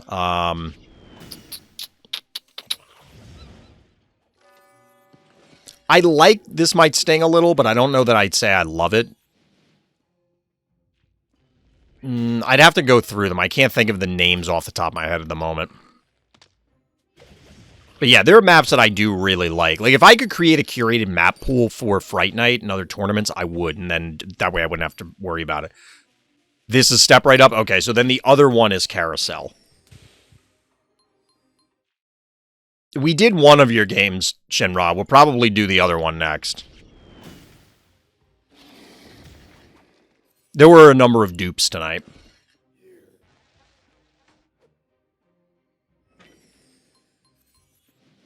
So this game is going very strangely. I mean, both players are preserving their gravediggers. This is cute by Bad Guy, but they don't have a lobber. I mean, you'd specifically need a jar, or I guess Chuck, in order to, like, really leverage this, because then you could just park Jar or Chuck here and shell the heart. Eventually, they could break this and, I guess, march something across, but double turret here in the past has been very effective. We've seen a number of top ladder players either go double turret into an Oculus or double turret attractor, that sort of thing. A very common thing on this map. But Bad Guy kind of... Congratulations, you played yourself. There were already 2 lobbers on the board, and then all you needed was the Jin Sting, and surprise.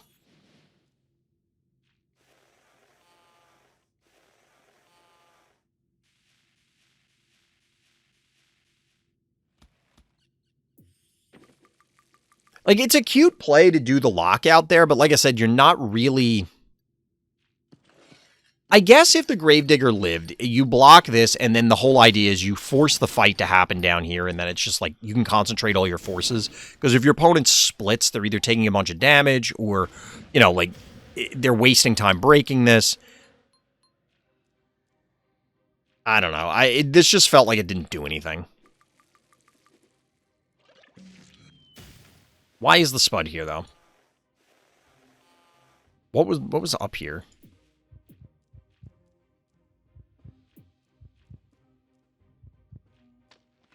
I don't know. I guess so that this can kill whatever takes this spot, or...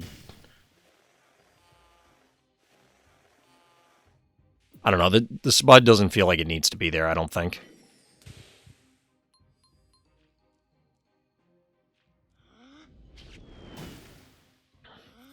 You even kill the Daisy.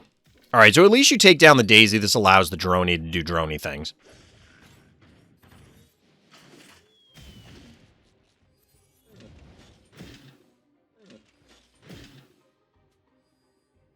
So this is interesting that Dino Nuggy's willing to just sacrifice one of these. The push-up by the Hevo means that you either have to target down the Hevo, which I don't think there's enough damage between these. This is 1,015. We'll say another 5, so 23 at most. I'm rounding up here in some cases, so I don't think that you can kill the Hevo. And if you can't kill the Hevo, it may not be safe to try and kill the Gravedigger.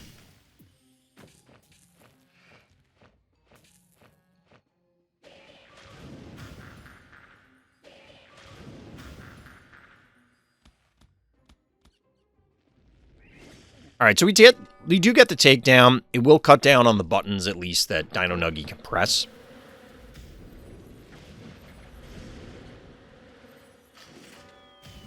Aside from the Cupcakes, we've seen a few erratics tonight, which is interesting.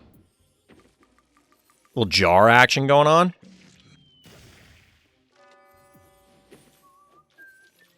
And that's probably the ball game, folks. Still just over halfway here. 0 keys to 0 keys. The big thing is whether Dino Nuggy is going to be able to isolate the Stabby and the Jar.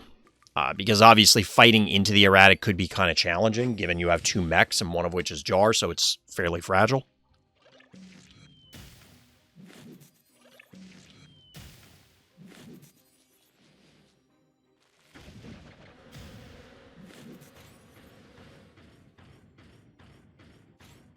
Oh, all right. Really? I mean...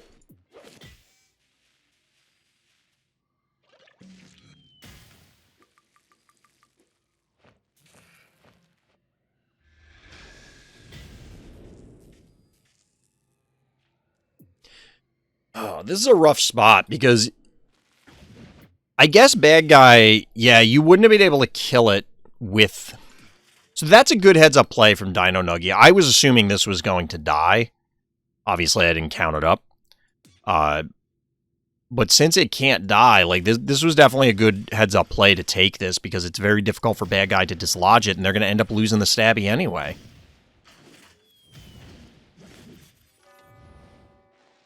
Down goes the stabby.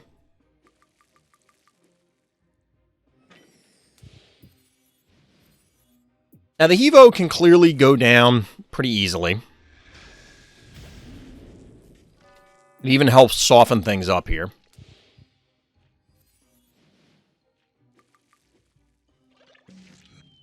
Bees. I assume bees. The part I really like about this turn is that Dino Nuggy could have easily stood here. Now, most people are probably like, well, they did it to protect the jar. The other reason is that you can't... This way, orange can't take the panic point. I don't think it really would matter, to be honest. It's 4 panic points. You only have 1 phobie. If our hero just spreads out across the map, bad guy's never going to be able to claim everything. And yes, I know they could have just targeted the jar, but I wanted to make the point that they're standing on the panic point, so erratic can't go there, and hence why it's going to stay blue. I wanted to get excited about it, chat. It was a minor thing. Don't give me crap about it. It's fine. It's fine!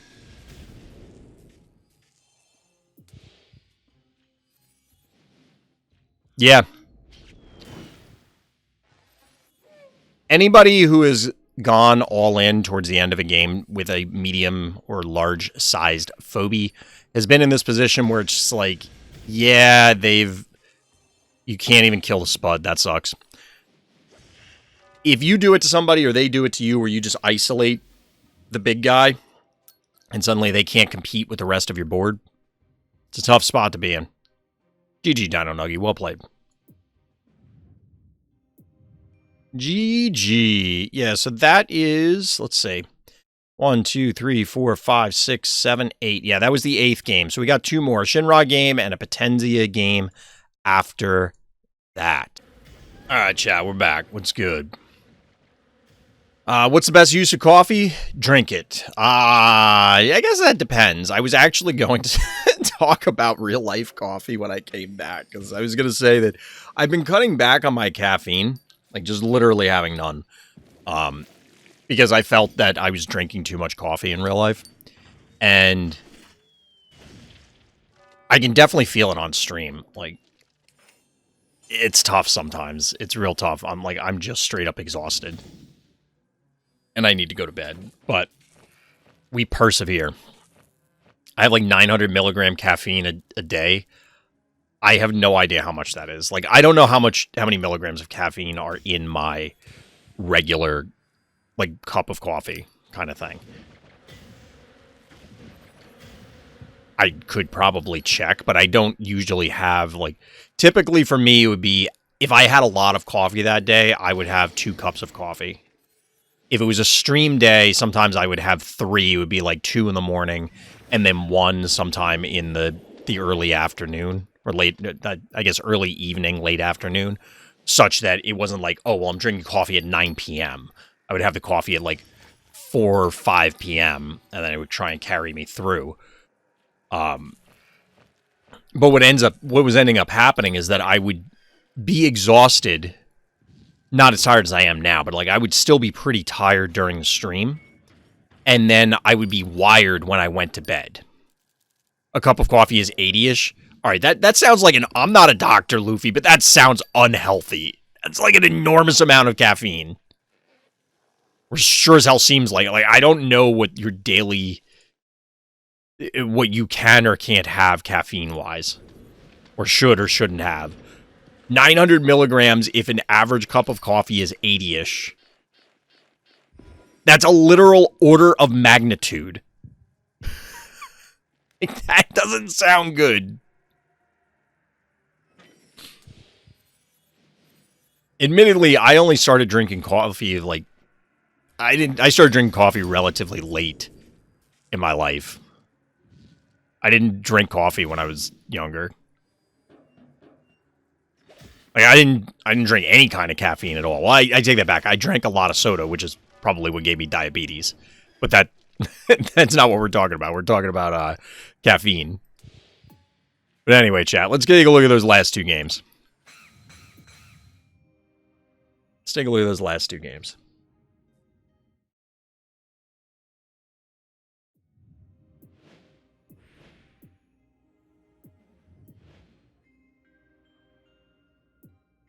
All right, so this is the second of the two games submitted by Shinra, in both cases up against Dios. Here we are on Eternal Monday, Part 2, except this match, or this game, was much closer than I wanted it to be.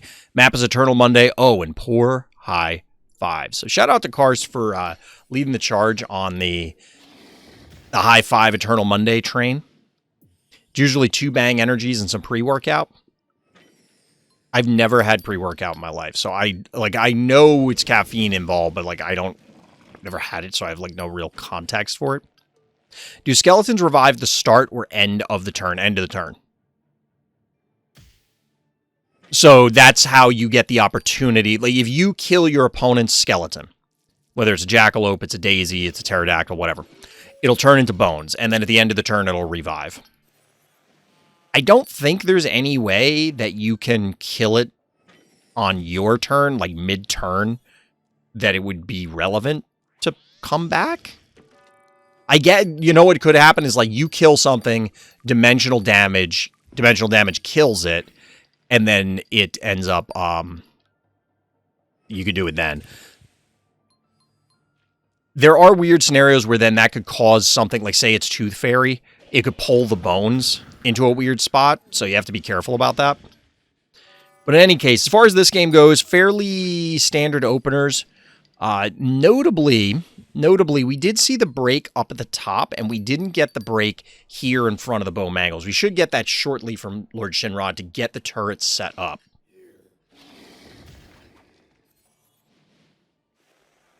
This will, of course, allow a pot shot here onto Snowball. I don't know that I love the cat flipping this right now. I guess it's fine. Obviously following up here with a cowbell, because we're going to get kill, counter kill, replace with the cowbell. Can the skeleton act as normal in the enemy turn? Yes, it'll resurrect with less health. It'll show you on the card how much health, but it will be able to act immediately. That's why resurrect can be an obnoxious ability to deal with. It's not that challenging once you have Droney in your arsenal, because there's a huge swath of most maps that you can just kill the thing and then plop a Droney on.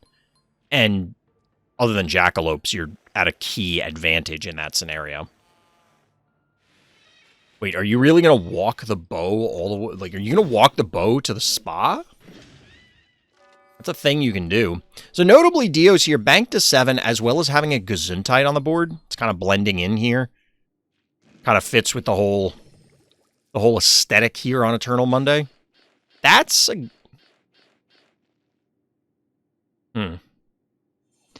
I don't know if I like this one out of Dios. I mean, yes, this potentially represents an enormous amount of damage, but, can you...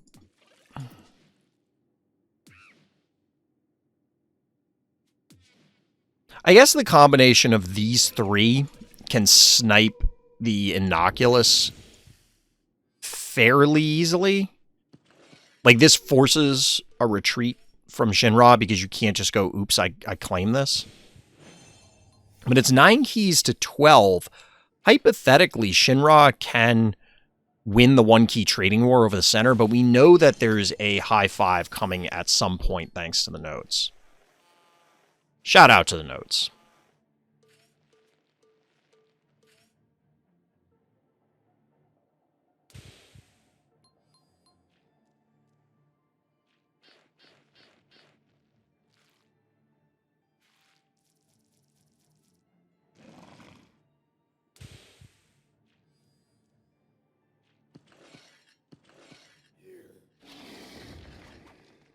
This is really interesting.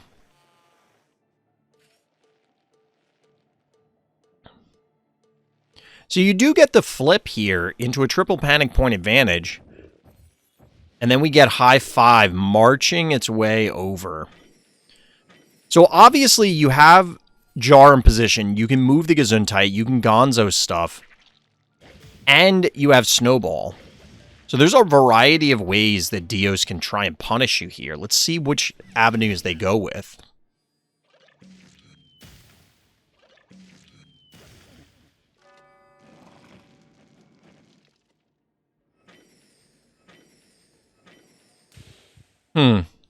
Okay. Okay.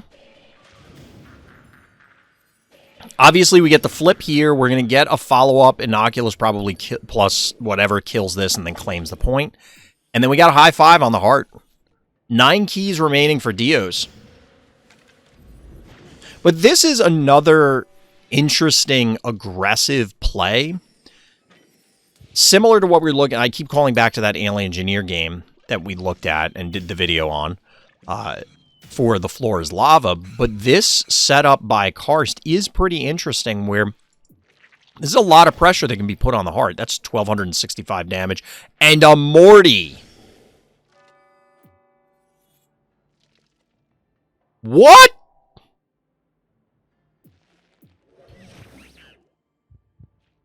Chat, we need to take a moment to appreciate this defense. Like, look at this. Yes, there's a jar on the stim and you have a Gonzoed Gesundheit, but how often do you see the jump scare Morty? Now that's scarier than high five on your heart. Like, that's pretty spooky.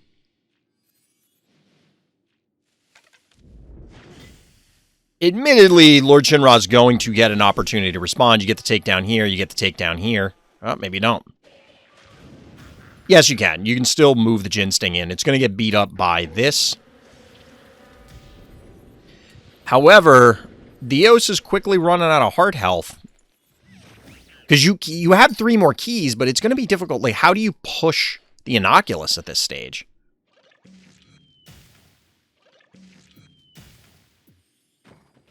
Contortio into Boomer.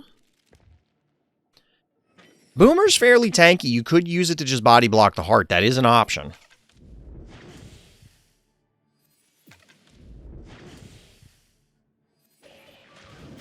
Is the 1 high five connection enough? Interesting. Notably does not take the panic point. Obviously could easily be replaced, like the Contortio could swing around, the Boomer could have come in, but the Boomer's here to block this, and this is why Shinra didn't do it. The reason was so that Bo and Innocuous can clear this out and then continue to shell away at the heart. Get a little Slayer action. I really don't like this. I have no idea why Slayer's here. Like, it's not going to get in range in time to body block, if that was the plan. So we do get the panic point flip here. Triple panic point advantage. The bees set up in order to soften things up. I don't think there's enough damage to kill both of these. Ooh, the body block with the jar. Good heads up play by bad guy here. Even though the jar is going to bite it, it prevents some attacks from the Innocuous going through. And like I said, there wasn't enough to kill both of these. Was there? There might have been a play that you could.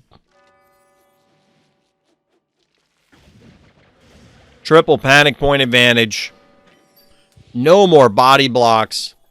No more bad guy.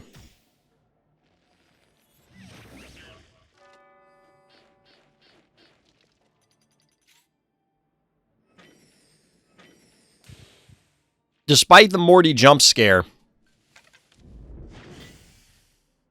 Shinra taking it down. Well played, GG. GG. I do really still like the high five play because most people are going to panic.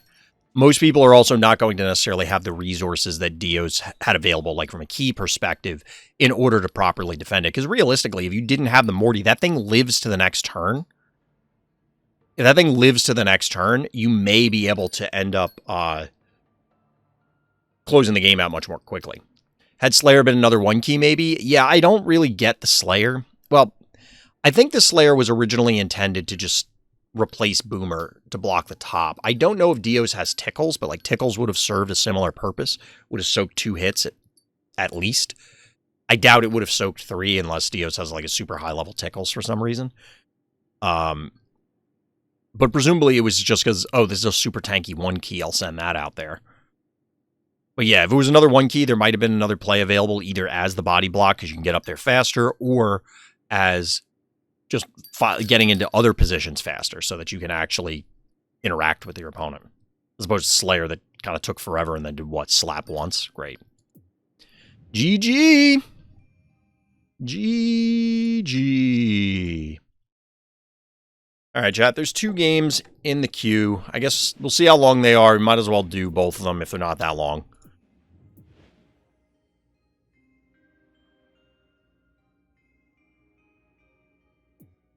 Potenzia 2 here, actually submitting a loss, so shout out to Potenzia because it's always tough, as we say, every time somebody submits a loss. It's tough to send out games where you're not the victor. It's easy to be like, hey, look at me. So shout out to people when they submit a loss. Miscalculated and lost by 20 heart health. The plan I did still worked out way better than I expected it to. Might actually be a good answer, but who knows? Well, we'll be the judge of that. Interesting opener here. We go 1-1. This kind of rhymes with the cool Phobia player 2 opener. Because on that map, the common response to... Ooh, 1-1 into Hydra. Hydra's not the response on that map. But 1-1 into... Hevo 1.0 is the anti-turret play, at least as people keep telling me.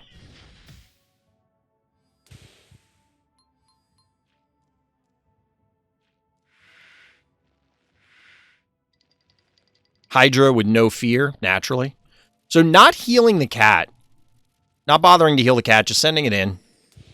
I'm going to assume Tickles survives a fireball here.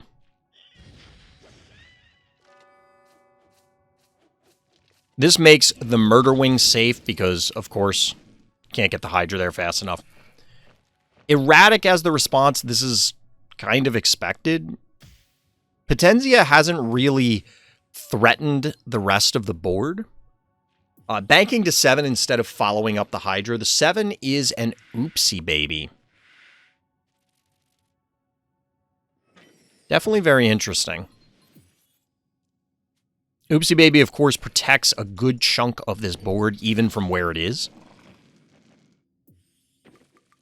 And we get a jar helping soften up the Hydra. Power down the anti-mechs. Kind of. I mean, yes, it will do that, but is that good enough? I don't know. We have seen similar plays to this before. I just don't know if it's enough. This does open up a triple panic point advantage, though. Triple panic point advantage.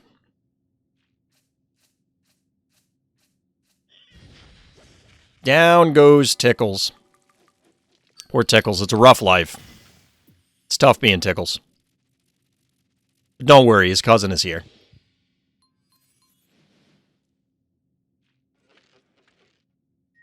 Somebody needs to get Tickle some Visine or something. Them eyes is bloodshot. We may be in for a Murder Wing trade. I do like the advancement here of the Hydra. Bad guy, I'm going to assume the AWOL cannot die to splash. There shouldn't be any way that it would have to be doing like 800 or 900 plus damage. The erratic, that is. So it looks like we're going to get a pick here onto the Murder Wing. I don't hate the Murder Wing trade here. Fetch? Really? Okay, that I didn't expect, like, at all.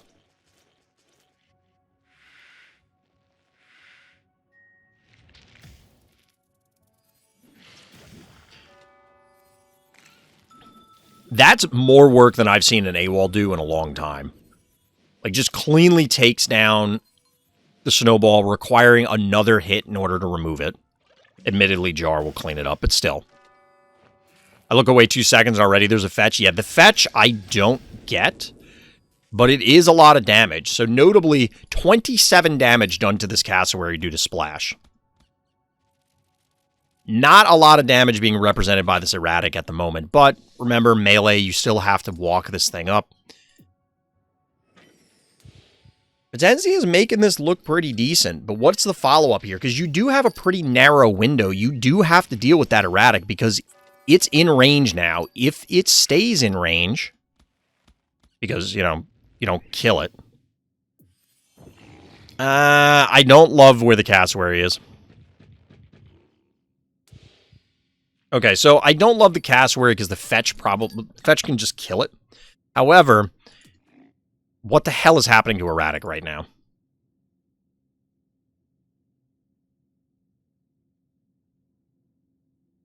It's like the worst Dr. Octopus ever.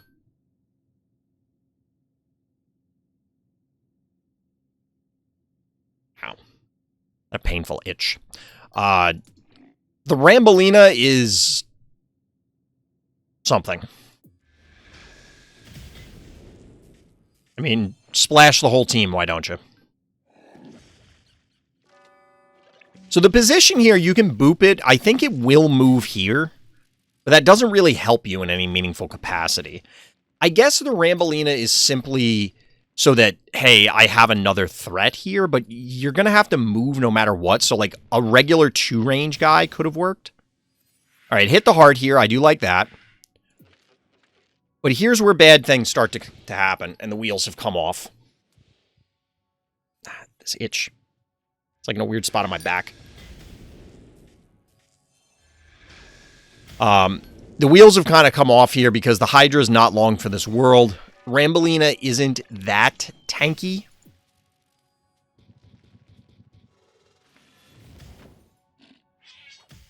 The boop plays. Oh no, not like this.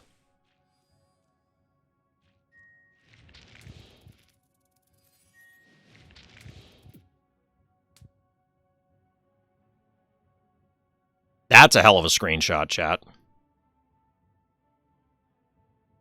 That's a hell of a screenshot. But Rip is right. 24 health. So, would anything but the Rambolina have worked?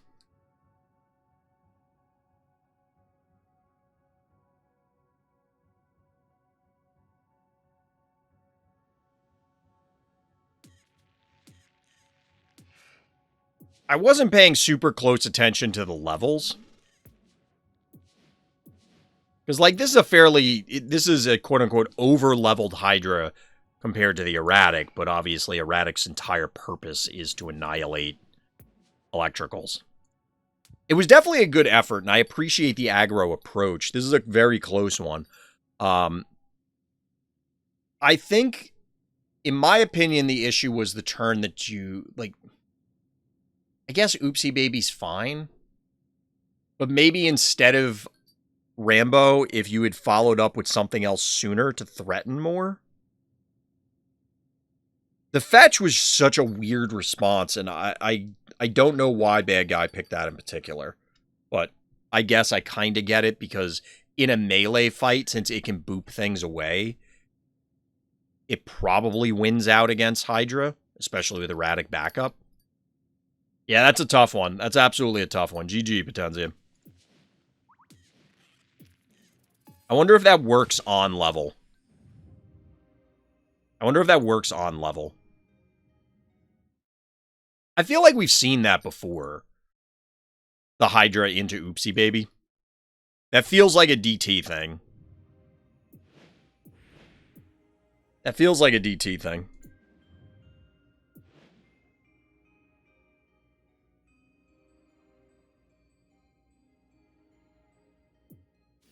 A Game of All Time, Part 2, Electric Boogaloo. Urkevina, our hero in the blue trunks. We're back on Opticon this time. I feel like we've we've seen this song and dance before. I feel like we've seen this song and dance before, chat.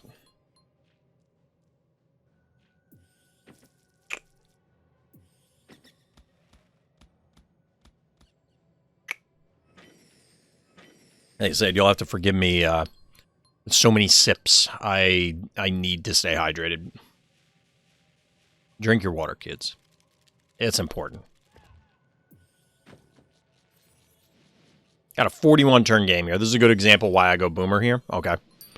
Do they, like, just miss killing it or something?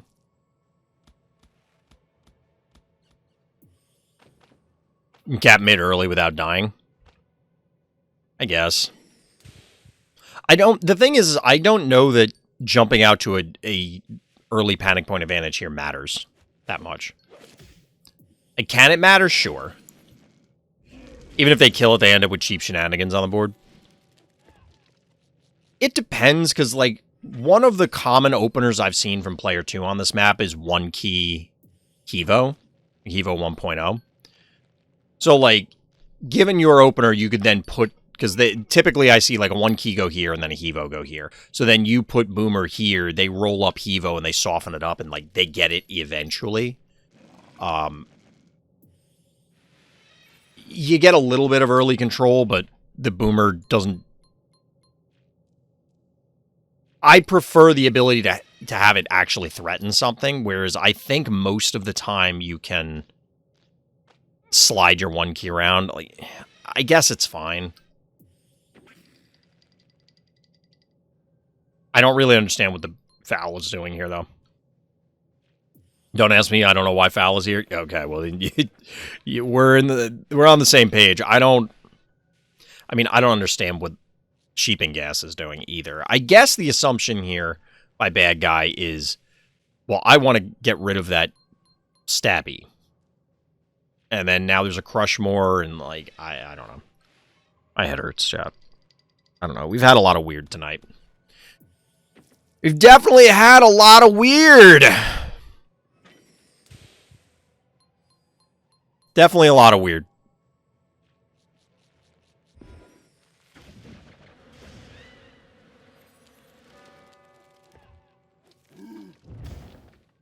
So notably, this is now 2 times in a row that Urk has broken this obstacle as opposed to going for a block first. And I do like this because it opens up, like, look at how open this looks.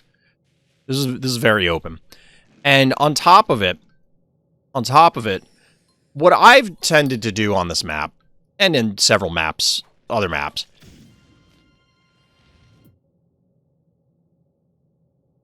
what?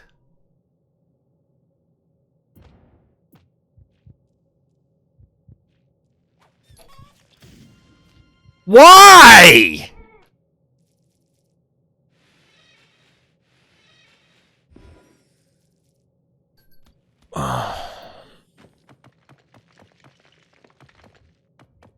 I don't get it, chat. I don't even know what the hell I was talking about. I just kind of want to be quiet for the rest of this game. I don't even want to say anything for the rest of this game. Like, what the fuck is happening?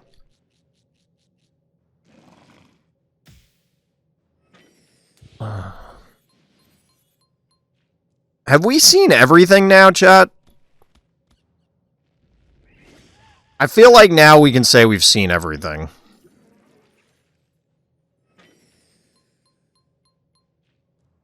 Year 2 of Phobies has been very, very strange.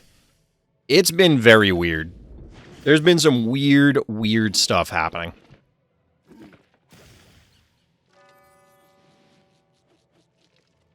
I don't know if the disease is back up. I don't even care. I'm assuming not, given the positioning. Because I was going to say, like, maybe there's a chain pull here that's possible. I don't think so, but...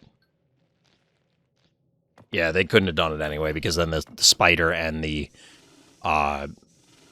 attractor would have ended up in the same place. We had a Heartbreaker. I'll be honest, chat.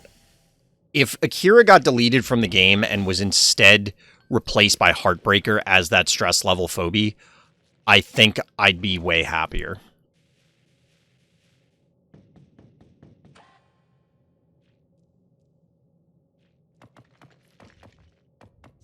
To Master Dark's point last night about boss, I feel kind of the same way that the way Master Dark feels about boss being a quote-unquote just I win button is kind of how I feel about Akira. And I think Heartbreaker is a much better example. It takes longer to warm up. It's much more difficult to use. It doesn't put you as far ahead. I feel like it's just an all-around better designed Phobie.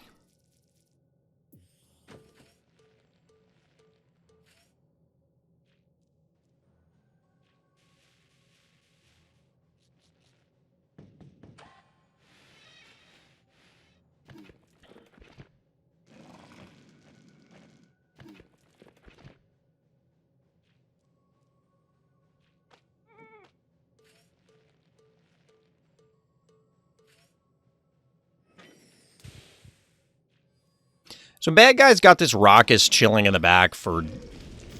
I have no idea what reason. I mean, I guess maybe our hero could have blown up the Raucous, but you would have had to, like, really commit on it, in which case the yoinks, which are on the wrong side of the board, would still be unable to interact. What is bad guy even doing here? Admittedly, they don't really need to do a whole hell of a lot because they have a panic point advantage. But our hero has 9 keys and they only have 2. So as long as our hero doesn't get, like, blown out, they'll eventually be able to press this advantage. Hey, guy, did you not think that that was on purpose? That they allowed that to happen?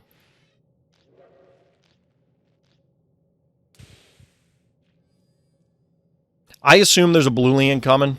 You know, you blow this up, you Boolean to heal the stabby, and then eventually the snowball. I don't know what's going on with the repositioning here. I guess just to avoid potential yoinks and stuff. I assume that's not dead. The attractor. Boolean's gonna go burr. Little bachelor action.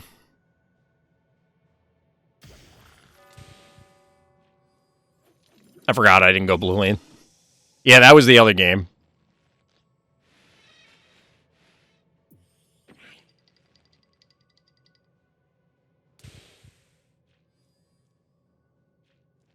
Almost 3/4 of the way through the game.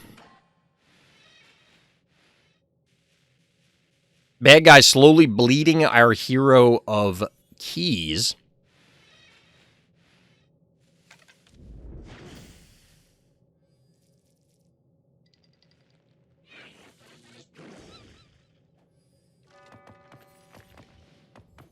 I mean, bad guy has all the advantages here. This is going to be an interesting comeback for our hero. I have to imagine there's a setup with Crushmore that happens here.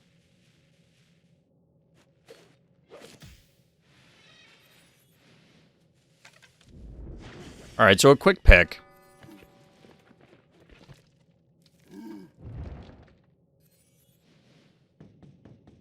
Really? I mean, I get it. I get it. Could you not have... So you go here, you break this. Move up. I guess you have to move here. Maybe you just don't have enough damage and then you get annihilated by the counter yoink. I assume there just was not enough damage because you'd only get... This ends up here. You have 1, 2, 3, maybe 4. Yeah, there's no way there's enough damage. Never mind. I don't think there was enough damage there to be able to... You have to kill the foul because even disease aside, if they yoink and they just hit you with foul, it's going to do 1 billion damage.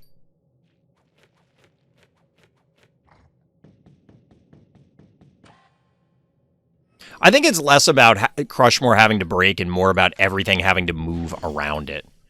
Like, if the Jin Sting was in position such that they could get 2 hits without having to move, you might have been okay, but even then, you might have been short. Like, things weren't far enough up.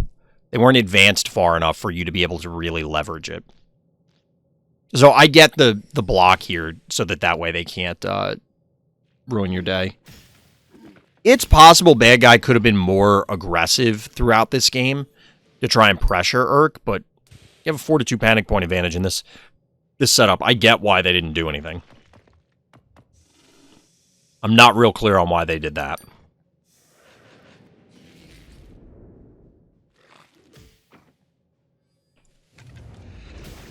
Okay.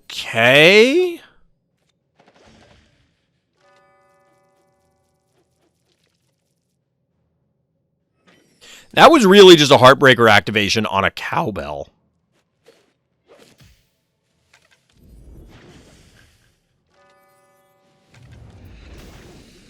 So our hero really getting clobbered here, though. But down goes Heartbreaker. Cowbell for Heartbreaker and Raucous seems pretty good, I'm not going to lie. Today's been all sorts of weird games. Yeah, like, it's a game of all time. Of all the games of all time, this was absolutely one of them. This is the Twilight Zone right now, chat.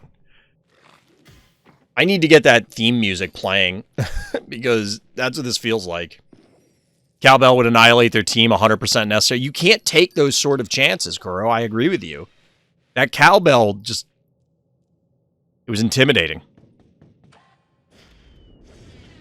Truth be told, you know what the funny thing is? Is because bad guy decided to be a dipstick there, they lost the game.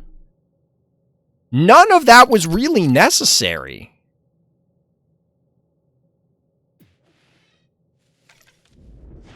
Like, they didn't have to do any of that. I think they still had the Contortio, so, like, they could have just let the cowbell come in, kill it, replace it, and then, like, buy more time. I don't know. Our heroes still had keys, so eventually, like, they would have equalized panic points or recapped them, but, like, they would have died each time, so it was very unlikely that our hero would be able to claim a bunch of points. So instead, they overcommit, and... for what? At what cost? Opponent could have been more aggressive. Opponent acts aggressively. They lost the game because of that. The Venn diagram of aggressive and stupid is not a complete 100% circle. They do overlap, but it is not a complete circle. Additionally, there were other points in the game where they could have been more aggressive.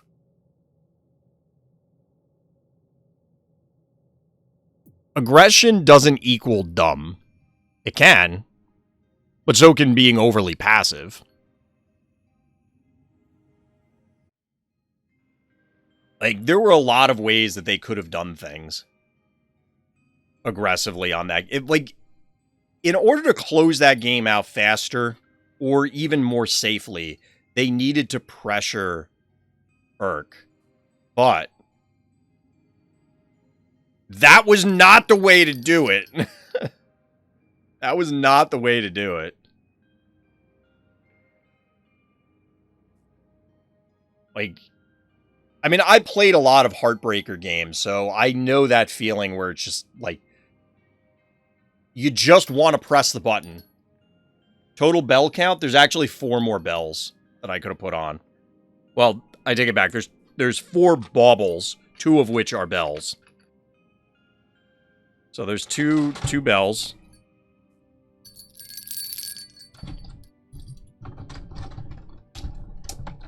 And then 2 of my balls, chat.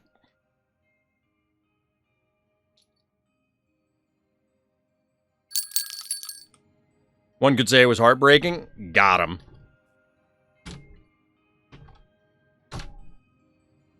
I don't remember. I feel like my mom must have gotten me these, like, as a joke last year. Did I have these on last year? I don't remember. I remember wearing the Santa hat. I don't remember doing this. I might have. I do plan on streaming next weekend. I might have a late start on Saturday. It depends on whether I decide to go to a tournament or not.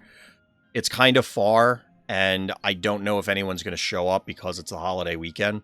So it's like if I'm going to drive 2 hours to this event, I want to make sure that there's actually people going to show up to the goddamn event. You know what I mean? We'll have to see. We'll have to see. We're going to have Monster of the Week next week.